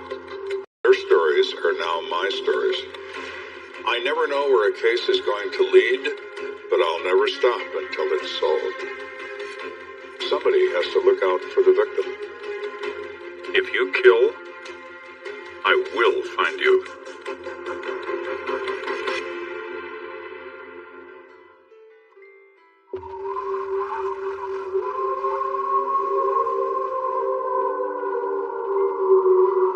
It's a bright February afternoon. Ronald and Tara Keller are making their way towards Kingston Circle, a remote area in Teller County, Colorado. How much farther till we get there? Should be close. They wanted to go check out some property south of a little town called Divide. And it's high, it's way up in the mountains. Wow. So beautiful up here. Yeah, and deserted too. I haven't seen another car in over an hour. And so they're going down this road. That's weird. And they saw a car. So they stopped. Do you think someone else came to look at the property? Maybe. Wasn't expecting to get into a bidding war out here. And got out and approached the car. I should have brought another coat. And at that altitude, February is freezing. Car looks abandoned, doesn't it? Maybe they're up here checking out the land. Wait, what's that? Where? That. They thought they saw something that didn't look right. And then as they got closer still, it appeared to be a human. Oh, jeez, she's dead. Oh, my gosh. Across the county line, El Paso District Attorney investigators Larry Martin and Mark Kors are relaxing after a long week of work. Mark and I lived together probably no more than 5 or 6 months at the max, and it was a good living arrangement. Got any plans tomorrow? Thought maybe I'd take it easy, drink a few beers. I had just started probably a month before this particular case as an investigator for the El Paso County DA's office. Hey, you deserve it after the week we put you through. Larry Martin was not only a good friend of mine, but Larry was also my mentor.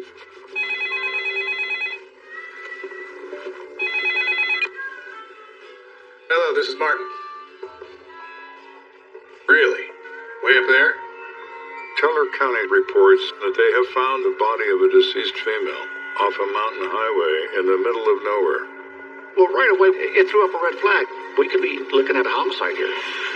I'll put a team together and we'll be up there as soon as possible. Cancel your plans. I'm sure it was just very convenient for Larry to look over at me and say, we got to go to work. Located just beyond Colorado's majestic Pikes Peak, it takes Martin and Core over an hour to make it to the crime scene. There's no gas station, no businesses of any kind. There's no place to go and no reason to go there.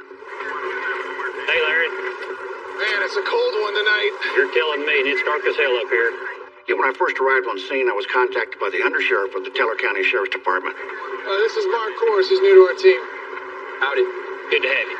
He tells them that they have found the body of a middle-aged white female face down on the ground 40 yards off of the highway. Is that our victim's car? Awesome. We're pulling a name off the plates right now to see who it belongs to. And at that time, it was suspected that the car and the body were somehow connected. The coroner's on his way up here, so we haven't touched anything yet. All right, well, let's take a look at our Jane Doe. So I was taken over and shown where the body had been found. There she is. Where's her coat? Yeah, strange, huh? From our initial observance, there didn't appear to be any blood evidence visible. There's no ID on her. It just looked very suspicious that something occurred that caused this lady to go down. Looks like she's been here at least a few days. Yeah, rigor mortis to sit in. Rigor mortis, it passes relatively quickly, a day or two, but being it's winter time, perhaps the body is frozen on scene and gets to work. The nice thing about the cold weather is that it's like putting a body in a cooler. It can preserve the body, and so it's not as decomposed as it would be if it was laying in the heat. Let's gently flip her. He examined the body. And he too indicated that he found no other signs of trauma to the body. So there's nothing obvious? Without an autopsy, I can't give you a cause of death. Okay. Let's go see what else we can dig up. Got it. Thanks, Doc. I wanted to look around the area to see, what evidence, of any, was there, but it was dark. You could step off a cliff and fall 1,000 feet to your death and not realize it's happening until it's too late. We gotta wait till morning. Let's go on ahead and tape off this whole area. We'll set up a team to come up at first light, see if we can find any physical evidence. Copy that. Thanks. So what next? Well, it's one thing we can look into. Maybe that card can give us some idea who this particular person is and what may have happened to her.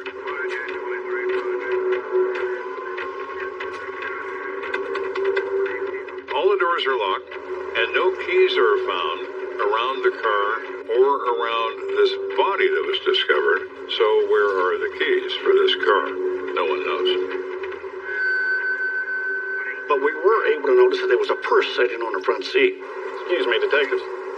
Got a hit on that plate. The car registers to a Madeline Proctor, who is 54 years old. Let's call in for a search warrant. Morning. We've got a lot of legal precautions because we still don't know exactly who the owner is and if they might actually be the suspect in the case. Within the hour, investigators get the green light to search the vehicle. It stinks. Right away, we smell a distinct odor of stale alcohol. And there are 4 empty wine cooler bottles on the back seat, and they're still got some little bit of liquid in the base. There's no damage to the car. They didn't crash land here. It's got a full tank of gas. So why did they pull over here? So you're wondering, was she running away from someone? She could have been running for her life. Or did she trip and fall down? I don't know. But for now, we're going to assume this is an intentional act.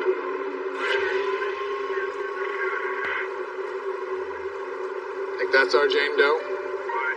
They find a Colorado driver's license in the name of Madeline Proctor, the registered owner of the car. It's definitely her. Her address is listed in Colorado Springs. Why is this person on this remote mountain road 70 miles from home? I think I know somebody who can help us with this. It was obvious that we needed to call the Colorado Springs Police Department, ask for some assistance.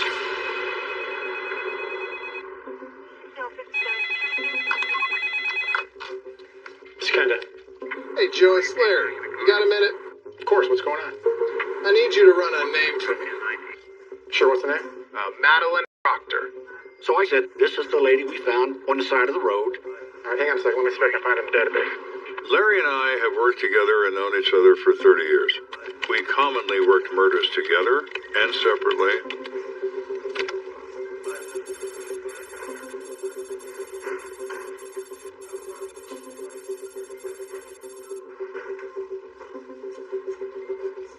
So in my computer, I determined that Madeline Proctor was listed as a missing person. And I think I got a file on her. Hang on a second. Sure, take your time. I looked up the report, which I kept in my office. Now, this is interesting. She's reported missing 5 days ago by her husband, Bob. Really? Wow. What's that? So I tell Larry, I said, there's another complication here. I see a connected report. Madeline's daughter, Elizabeth Barnes, was reported missing by her husband 5 days ago as well. 26 years old, enrolled in the nursing program.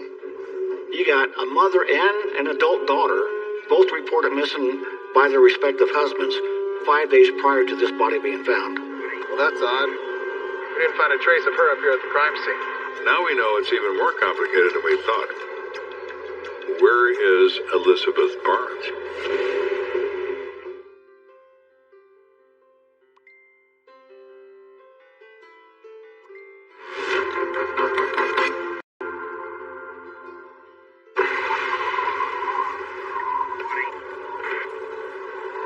investigating the death of 54-year-old Madeline Proctor in Teller County.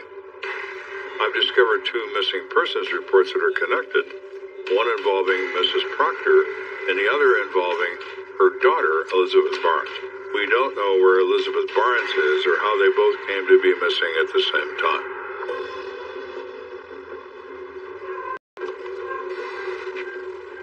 Well, once we find out that Bob Proctor, the husband of Madeline, had filed this missing person. Sure.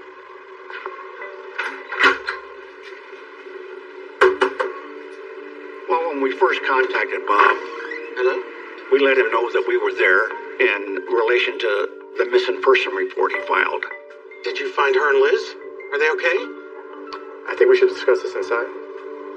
And you could see it in Bob's face. Yeah, okay. Which in some ways is good for him. No prior knowledge. Oh, you can just move that stuff anywhere. I haven't been able to keep up on cleaning since Madeline disappeared. It's okay. He is distressed before we say a word. So how long have you two been married? See, we got divorced about 10 years ago, but we still live together. You guys must think that's a little weird, right? Well, that makes you a little more interesting than you were 5 minutes ago. I mean, I guess it just works for us. He said that after the divorce, Madeline actually joined the Peace Corps and went to Africa for several years. I needed some help with the bills, so I got a roommate. She works a lot. She's never around much. And what's her name? Hannah Thompson. Anyway, things got complicated once Madeline got sick. Bob says Mrs. Proctor contracted the disease malaria, which is very common in Africa, and she became extremely ill to the point of nearly dying. So, I bought her a plane ticket home and moved her into the spare bedroom. He was not romantically involved with her, but he still cared about her, and he felt it was his obligation to take care of her in her time of need. Can I get you another blanket? No, I'm fine. This tea's perfect. And how has that been, living together? We got a pretty good thing going. Hey, Dad. Hey. Hey, Mom. How you feeling? I'm still tired, but your dad's been taking great care of me. Good. Madeline and Elizabeth, her daughter, were very close. Liz, can I get you anything? Iced tea? Oh, no, I'm good. Thank you. And one of the benefits for Bob of having Madeline in his house was that it meant Elizabeth was around more. He told us that she had gotten over the malaria and she would be moving back out of the house. So, what can you tell me? Has anyone spoken with them? It's been my experience and Martin's experience as well. When you do this, don't beat around the bush. We're very sorry to inform you that your wife, Madeline Proctor, is no longer alive. I'm very sorry. And what about my Liz? She's still missing. He is devastated by this news. He was hopeful we were going to tell him she's fine. She's not fine. And can you walk us through what you remember from the day that they disappeared? Liz came by to pick up her mother. Hey, sweetheart. What you doing here? I'm just here to pick up Mom, so can't stay long. Mom, you ready? I just need 2 minutes. Where are you headed? Oh, just the library. They said they were going to go to UCCS, which is the University of Colorado, and work on a project they were involved in the library. See you later, Bob. Bye, Dad. Love you. Okay, be safe. I will. So they took off together, theoretically, to do that. And they never returned. When Madeline didn't come home, I figured she just stayed at Liz's. Then Bob says that the next morning, early, Mike Barnes, who is Elizabeth Barnes' husband, came barging in Bob's door in a panic and said, hey, she didn't come home. We called the police. You know, Liz's dog is missing too. Oh, yeah? Badger. She loves that little guy. Takes him everywhere. So now we have 2 women and a dog that are missing. This adds up to what? Well, kidnapping? Assault? Murder? Who knows? All options are on the table. Mike probably won't shed a tear over Madeline. And he mentions that Mike Barnes, who is Elizabeth Barnes' husband, really dislikes Madeline because he believes his wife is too close to her and that closeness interferes with his marriage. When Bob says that, it raises an eyebrow. What if Mike decides that he's tired of Madeline and Madeline needs to go into the ground? That's an entirely reasonable possibility. We found some wine coolers in their car. What? Did they like to drink together?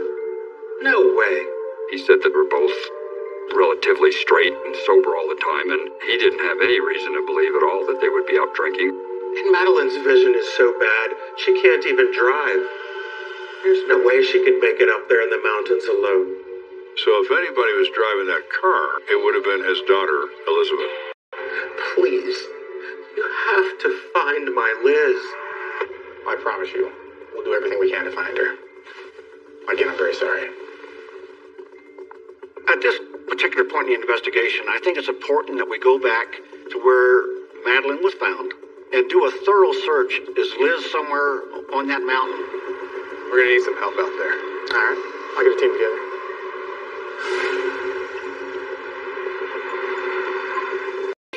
To search in a grid pattern. So it's very organized. It has to be. You can't just wander around and expect to find anything. You have to methodically search. You got to picture this terrain that we're dealing with here. It's very heavily wooded. Even in broad daylight, you can become disoriented in 5 minutes. So they've moved out about 100 yards from the car, and we're not finding anything.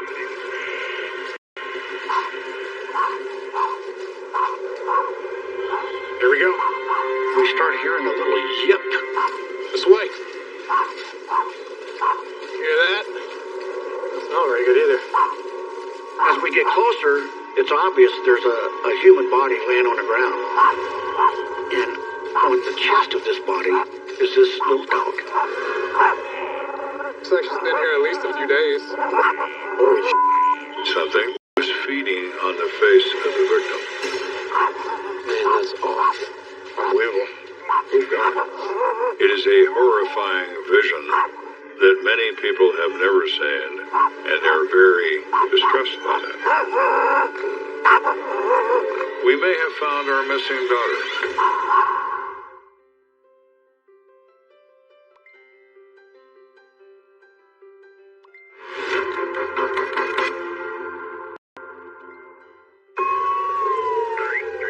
We have recovered a dead body in Tiller County, which turns out to be one Madeline Proctor.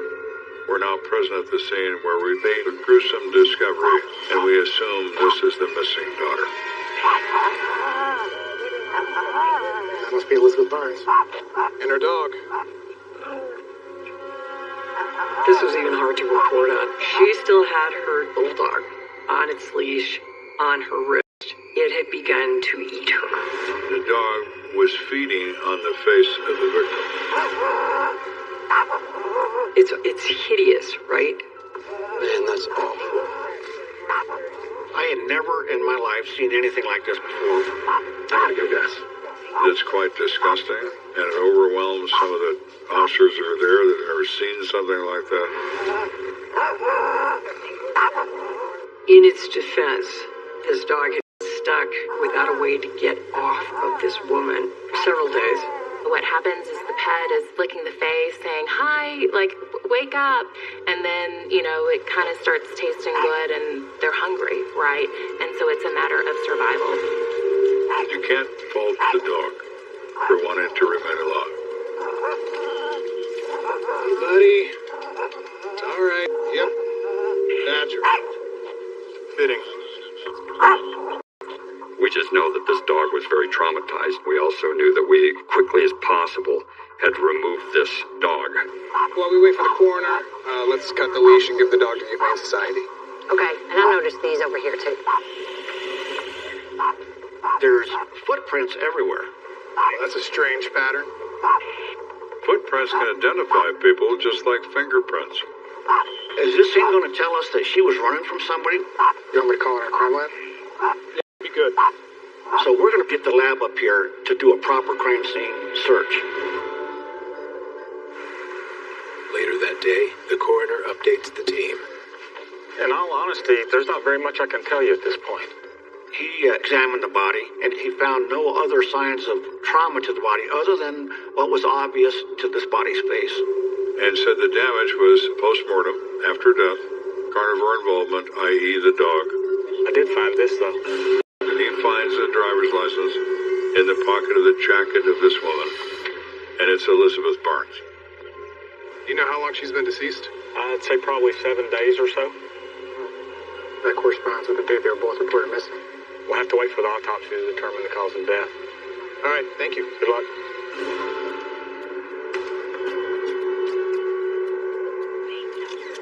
After the victim's body is removed, CSPD's crime lab is given the green light to process the scene. Now, they've got some pretty good equipment that they set up, and they take measurements, they take GPS locations so that later we can reconstruct the scene as we see it right at that particular moment. What's that over there? He sees something twinkle in the dirt and reaches down and determines there are a set of car keys. So if Liz Barnes had the keys to the car, why would she take them with her up into the hills? What if she was attacked and she was running for her life? At this point, anything is possible.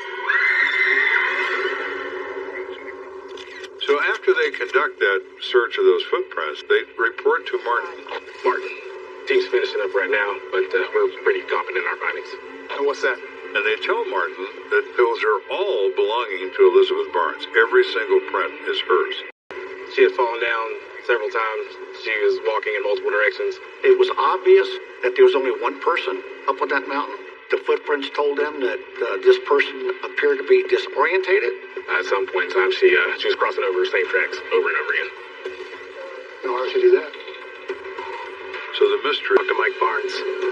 He's still a viable suspect in this investigation. Did she initially run from her husband, and then once got up in this particular area, couldn't find her way back out? Let me know if you need anything. I'm gonna head back to the station. All right, sounds good.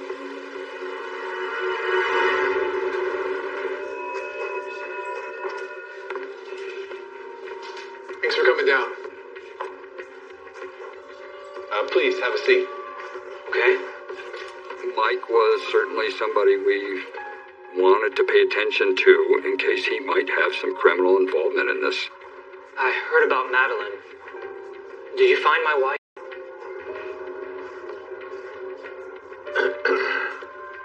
I'm sorry to have to tell you this. She's dead? We told him, yes, that we had found Liz and that we had found her deceased in the same general area as we had found Madeline. Barnes's reaction is somewhat bizarre. He's nervous and fidgety, and his body language is odd. I'm sorry, I just need a minute. It's okay. Take your time. Are you acting oddly just because you're odd, or are you acting that way because you killed her?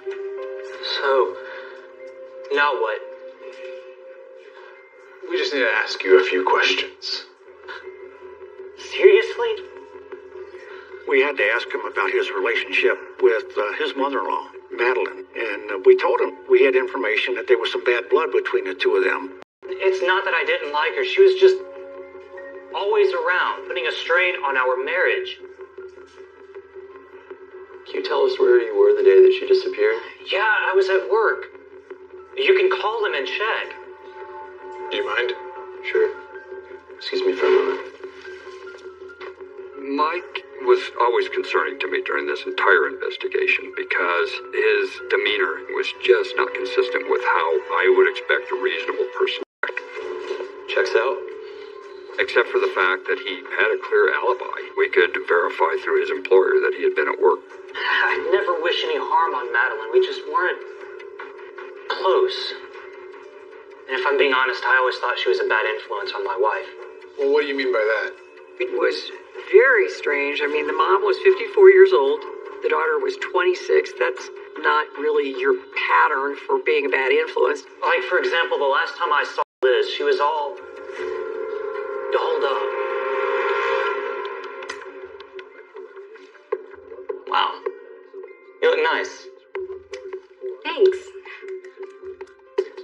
going to school. Character for his wife to have her hair and makeup done on a general basis, but particularly because she was just saying she was going down to the school library with her mother. What can you tell us about Liz's school schedule? Michael said that he's well aware of her activities at school, and she had a mentor named Pete Gosher, who she spent a lot of time with in the library. They usually met once a week throughout the semester. You don't think he might have had something to do with this, do you? He said even though he knew that she was going to the college with her mother, that he felt that she was probably going to meet up with Pete. Was she having an affair and her mother was covering for her? There was another strange element to the whole thing. You definitely want him to account for his whereabouts when they went missing. What was going on with him and her at that time? So now we have a new name. Who is Pete Gosher, and what does he have to do with this disappearance and death of these two women? We don't know the answer to that, but we need to find out.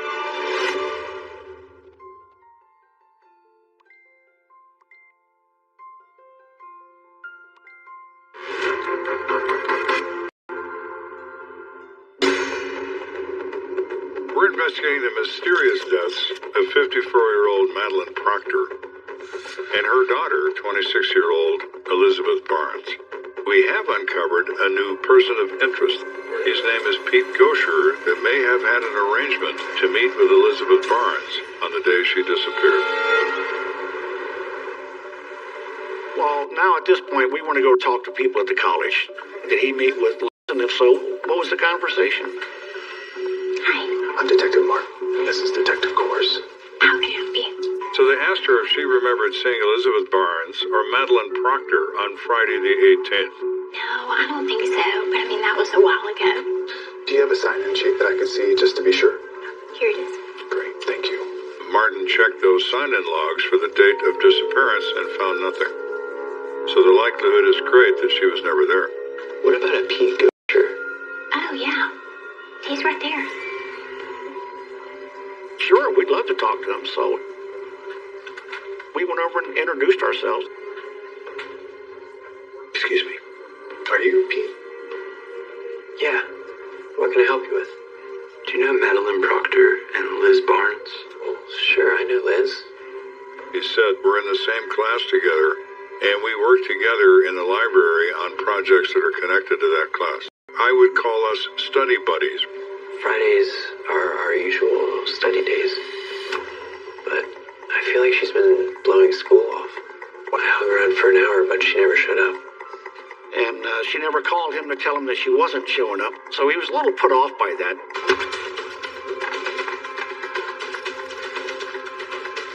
So you wonder, is he that good of a liar, or just doesn't he know that she's gone?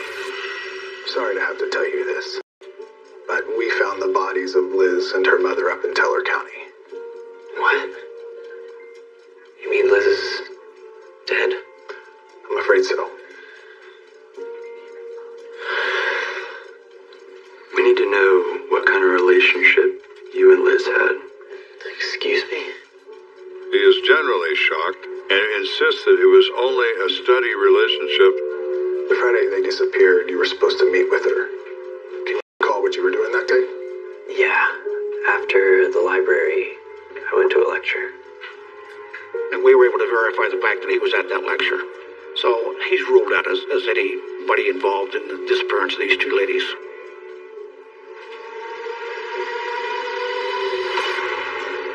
With little to go on, Martin checks in with Kenda at the station.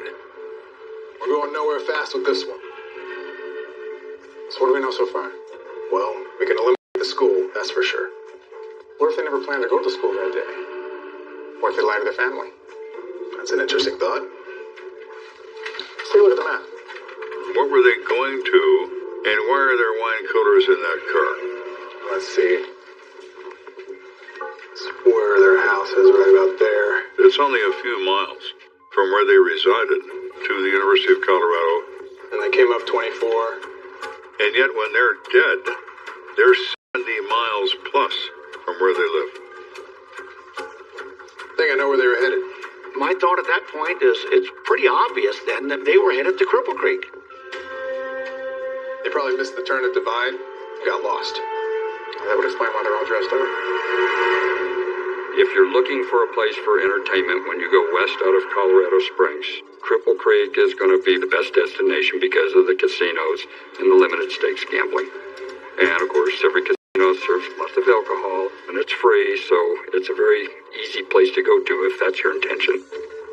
Maybe Liz and Madeline were trying to sneak away for a little bit of fun at the casino and never made it. Could that be? Yes. Could they have met somebody in Cripple Creek and things went south? Yeah, they could have done that too.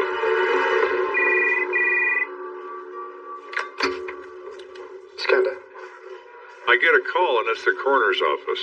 He said the autopsy examinations are complete. Oh, good news.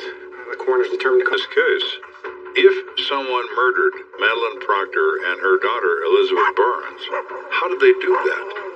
By what means did they cause their death?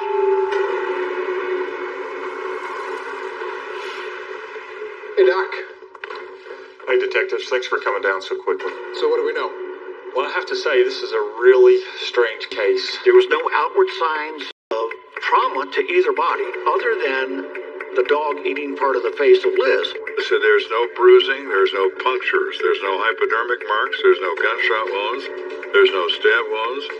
Something had to kill him. And so we're left wondering what happened to these women. Sometimes the answer lies in the toxicology findings. The tox screen came back with a mild level of alcohol, but more importantly, there's a high dose of something else in their system. Really? What could that be? Are we dealing with two people who are drugged? It's certainly starting to look that way.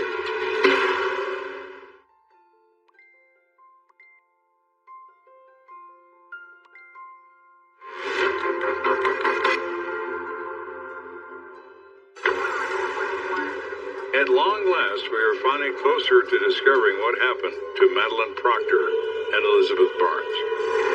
Two women who were found dead up in the mountains outside their car. With their autopsies now showing signs of some abnormality, we must now figure out exactly what we're dealing with here. What was in the toxicology report? Have you heard of the new medication Zoloft? Zoloft is an antidepressant known as the selective serotonin reuptake inhibitor. And in 1994, this is still a pretty new medication. Doctors are starting to prescribe it to help combat depression. And physicians know as much as we know now about the medication. So could they've overdosed on it? Based on the tox screen, I don't think so, but it could have altered their mindset. For these women to combine it with alcohol and then to go up into the mountains and have the change of elevation can really cause some concerning side effects. Even the coroner says that that would likely cause disorientation and confusion. Well, how'd they get their hands on it? Our investigation showed that there was no Zoloft prescribed to either of the two of them, so then we became concerned about where did it come from. Could it be in the Proctor home? Police return to the house and find ex-husband Bob Proctor and roommate Hannah Thompson home. Both give permission to search the property. It's all about the reasonableness of your search, particularly under consent. You don't want to destroy somebody's home. You want to be very careful. Bingo. But these antidepressants were prescribed to Bob's roommate. The discovery of that bottle with her name on it, Hannah Thompson, makes her a potential player in this event. What can you tell us about these? So when Martin produces this bottle of antidepressant, Hannah's face drops. Where did you get this? From your medicine cabinet. She admitted that she'd been having some problems with depression and had gone to the doctor and he had prescribed these for her. Have you ever given any pills to Liz or Madeline? No, of course not, but... Hannah says, I've noticed for some time now that there are some pills missing from these bottles. I suspected Madeline had been stealing my pills. Why would Madeline Proctor steal these drugs? And why would she give them to her daughter? We'll never have that answer. But taking those medications on top of taking those wine coolers and driving up to the mountains apparently caused a problem with both of them. Later that week, the coroner makes his final ruling on the case. Well, there you have it. The ruling of the death was accidental. You're kidding. Primary cause, exposure. Secondary cause, hypothermia. You know, working a case like this, you want to come to a conclusion. We'll never have all the answers that we want, and that's sad. While no one will ever know what really happened to Madeline and her daughter Elizabeth, Kenda and Martin have a theory. It's obvious that the two ladies had a plan that evening. They were going to go out, See you later, Bob. have some fun. Okay, be safe. I will. They are lying about where they're going and lying about what they're going to do.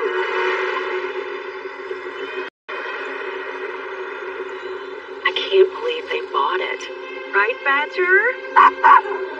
And for whatever reason, through habit, through oversight, Badger came along. Viva Cripple Creek. This probably wasn't the first time they've gone out without telling anyone. This is delicious. I got something else for you, too. Ooh, what is it? Just a little something to take the edge off. Here. Thank you. Madeline at some point introduces the antidepressants to her daughter. What is her motivation? The only one who knows is Madeline, and she can't tell us. I cannot wait to hit the craps table tonight. If I win big, I can get my own apartment. I'm so tired of having roommates. And then I can visit you all the time. Yeah, I'm fine. The elevation approaching Cooper Creek is in excess of 9,000 feet above sea level. Alcohol impact increases with altitude. Do you know where you're going? Mind your own damn business. Then mix in some antidepressants, and we have two very confused and very disoriented women. Maybe we should pull over and check the map. I said I know where I'm going. I think easily there could have been an argument in the car. God knows it's not that unusual for parents and children to have fights over how the child is driving. Would you shut up? Mom, can you just stop? He probably has to go to the bathroom or something. For whatever reason, they consciously stopped the car. Why are you pulling over here? There's nothing for miles. Where else am I supposed to pull over? Okay. Just be careful. Watch out for wild animals. Yeah, okay, Mom. It was obvious to us that Liz was probably the first one to leave the car. She gets out of the car, she's still got the car keys with her, and she's got her dog with her. Let's go.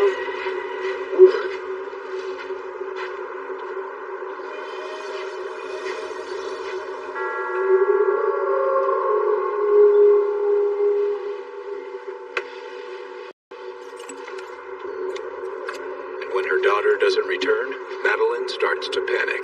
Liz! At some point, she gets out of the car. Liz! Where are you? Elizabeth!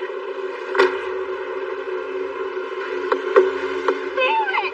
When Madeline got out of the car, the door locked behind her, and she had no way to get back in because her daughter had the keys. And so then she's out in very cold weather and probably in a panic state herself, wondering where her daughter is. Mom! Meanwhile, Elizabeth has no idea how to get back to the car and her mother. She gets disoriented. It's gonna be alright. You can get turned around in a hurry and not even remember where you came from.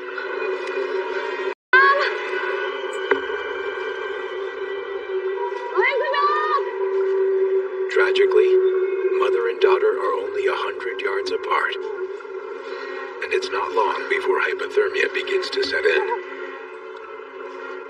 The altitude is very exhausting. From hypothermia, you can lay on the ground and just go to sleep, and you're never going to wake up again. That's probably what happened to both of these ladies. The only one to survive this event is that poor dog, and he had to do the unthinkable to his owner out of desperation.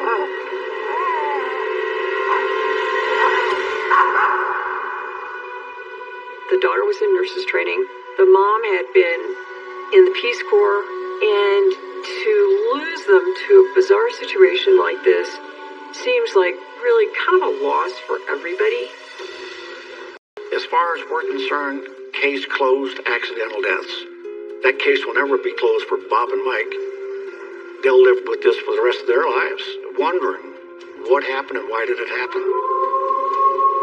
It's a tragic thing indeed that mother and daughter, devoted to each other, decide that they're going to go out for the magic night out that turns into the ultimate horrific nightmare. They had no way of knowing when they walked out that door. They'd never walk through it again.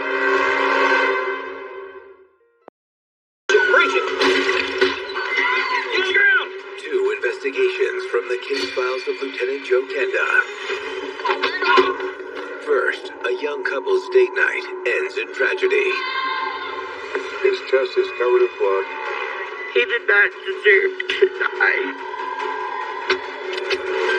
As detectives delve into his past, Can't sell dope in front of a damn school. a crucial clue sets off a manhunt. They look like what they are. Death on a high horse. Then, Robert! a blood-soaked crime scene inside a shopping mall leaves investigators baffled. Was he hit? Was he struck? Is there a gunshot wound? It looked like this guy had been murdered by Jack the Ripper. Bad choices lead to tragic results. You have to be held accountable for what you do, and the police are going to collect that accountability from you. There's one thing that never changes: murder. A life has been taken. Their stories are now my stories. I never know where a case is going to lead, but I'll never stop until it's solved. Somebody has to look out for the victim. If you kill, I will find you.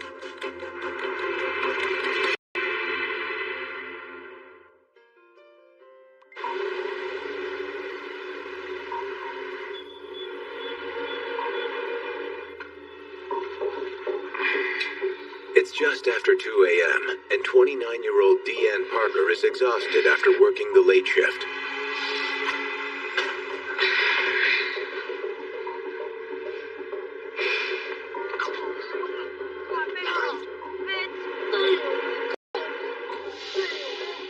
She's just about to fall asleep when she's jolted awake by the sounds of arguing just outside her bedroom window.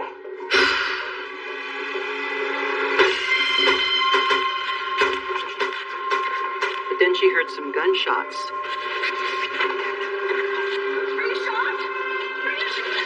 She gets out of bed and she looks out her window and she sees a woman screaming for help.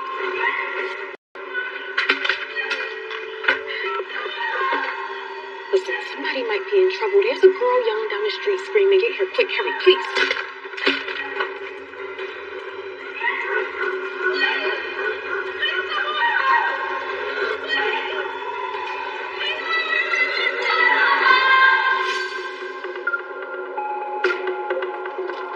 Coming home around 2 o'clock in the morning, and I parked the car, walked up to the front door of the house. 4-1, dispatch to 4-1. And I was about to stick my key in the lock. Go for 4-1. We have reports of a shooting on Institute. It doesn't matter what time it is. Crime doesn't have a clock or a wristwatch. 10-4, I'm on the way. Emotion drives it, not the time of day or not. 25 minutes later, Kenda pulls up to a cordoned-off street in the center of the city. Morning, Wilson. Grimes. Morning. So I understand there's been a shooting. What do we got? We've got a 25-year-old black male victim. We've identified him as Julius Nelson. We've got a couple of witnesses say he goes by his street name of Ricky. Okay, has the body been transported? No, not yet. We're still waiting on the coroner. He's still in the car. You said there's eyewitnesses? There are. We've got one male that's an acquaintance or friend of the victim, and a female, Kathy Needler. She's the victim's girlfriend. We're advised that The girlfriend was very distraught, so they escorted her from the scene to the police station to be interviewed later. Okay, hold on to the male witness until we take a look at the body. Yes, sir. So I walk up to this car, and sitting behind the wheel, slumped over in the seat to his right, is Ricky Nelson. His chest is covered in blood. Did you see the tire iron? Yep. Your first conclusion when look at this, there are 4 tires inflated on this car. He has no reason to have this tire iron in or near him. It may mean nothing at all, but it's interesting that it's there. Got a bunch of casings over here. There's 8 shell casings found at the scene. The shell casings are small caliber .22. Also, we noticed that the victim's vehicle has some damage to include 7 bullet holes.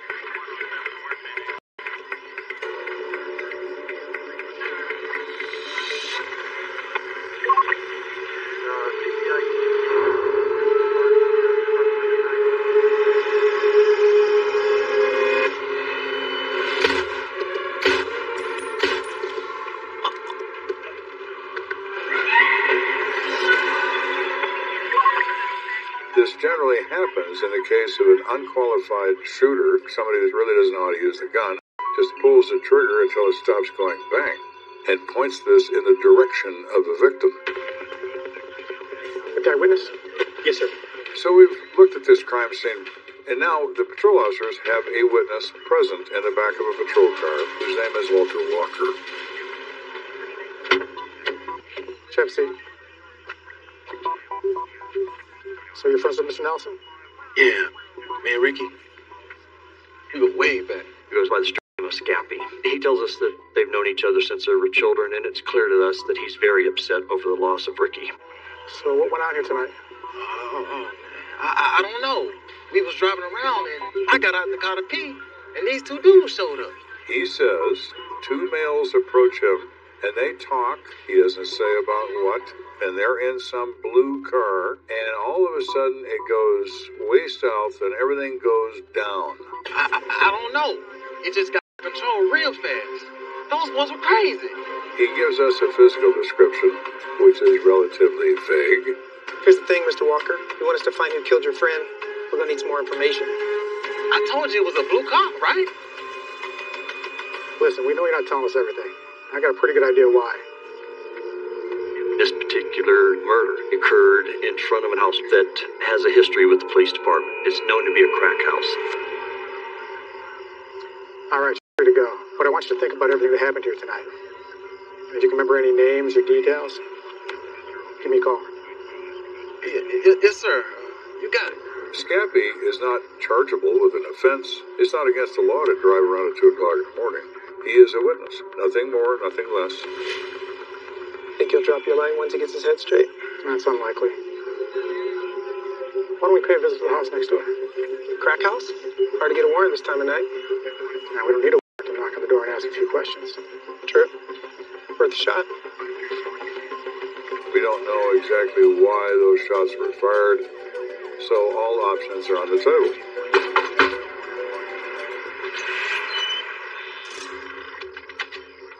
Kenda. Fries. What's cracking, fellas? How's life, Smitty? What are y'all doing out here? I ain't done nothing wrong. We recognize the individual. We recognize him from prior drug raids, and that can be to our advantage. If they know we're not after them, they'll share information. We're investigating a shooting. You know anything about that? I heard some gunshots. That's it? Come on, Smitty. It's getting late. We don't have time to play games. He kind of shrugs his shoulders. Well, I heard somebody was honking their horn really incessantly, and there was a disturbance, a bunch of yelling. Seen this blue car. Damn well what they was up to. What was that? They was selling dope, duh. I heard them get off my street and go sell somewhere else.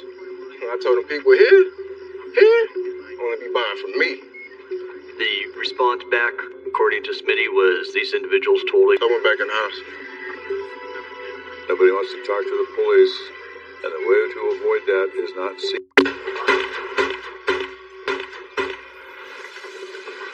Hey, get up, bro. Come on, get up. Ricky, oh my God! Oh my God, are you shot?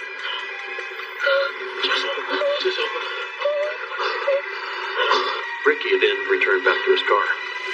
touches his chest, sees the blood, and he dies. Please someone help me, my boyfriend's in jail.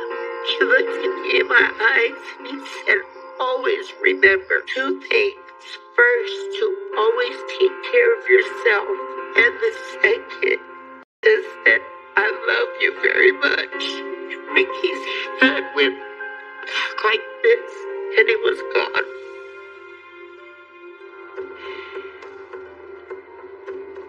I had to protect myself. I swear I didn't have any choice, man. Wade Douglas admits that he shot Ricky Nelson, and he said he did so because Mr. Nelson was armed with a tire iron and was advancing toward him aggressively, and he shot as a result. No, that's not up to us. That's up to the prosecutors. Go ahead and cuff them. Come on, man. What are you talking about? Stand up. This ain't right. This ain't right, man. Wade was initially charged with second-degree murder. During the trial, he was subsequently acquitted by the jury, who felt that he clearly had the right to protect himself and that Ricky was a threat with a tire iron. Albert, even though initially involved in the fight, he was not involved directly in the shooting. He was not charged with any wrongdoing. He really was the love of my life. I'd be happily married now if he wasn't gone. Every day, I live with the memory of what was and the reality of what will never be. Ricky Nelson was certainly not a priest. Did he deserve to die? No one should be killed because of poor choices they make. Coming up, a blood-soaked crime scene leads to more questions than answers. This, by no means, is a typical homicide case. Hey, man, what are you doing? And it took some effort to discover the truth.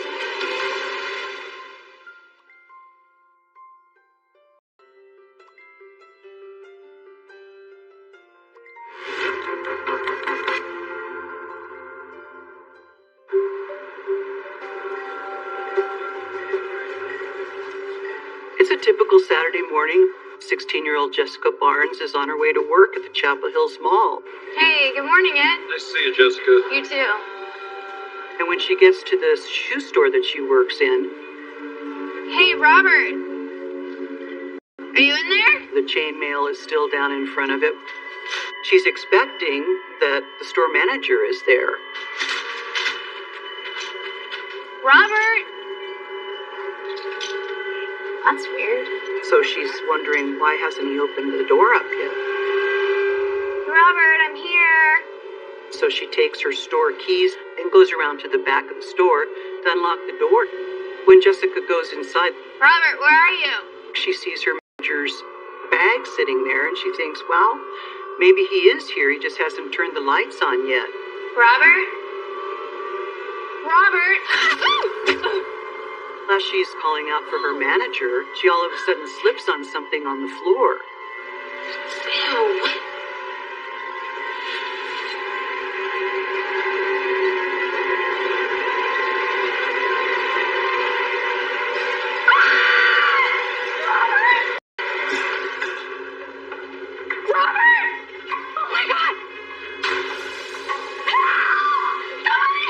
It is her manager lying face down on the floor, and he's the one who's bleeding.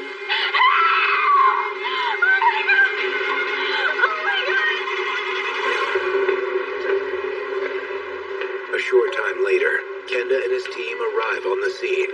When I first arrived, there were several uniformed officers, a mall security guy, and a young detective named Tanner. Gentlemen? Hey, Joe. It's a rough one. I don't think I've ever seen so much blood. Really? So what do we got? Single victim, deceased, 34-year-old Robert Kelly. He's the manager of a shoe store. 16-year-old kid who works for him found his body. It is his custom to open the store for business every morning at 10, so the question now is what has interrupted him from this routine. Is man or death? Still unclear. No weapons or casing nearby. A coroner's on the way, though, so hopefully we'll know soon. You want to have a look inside in the meantime?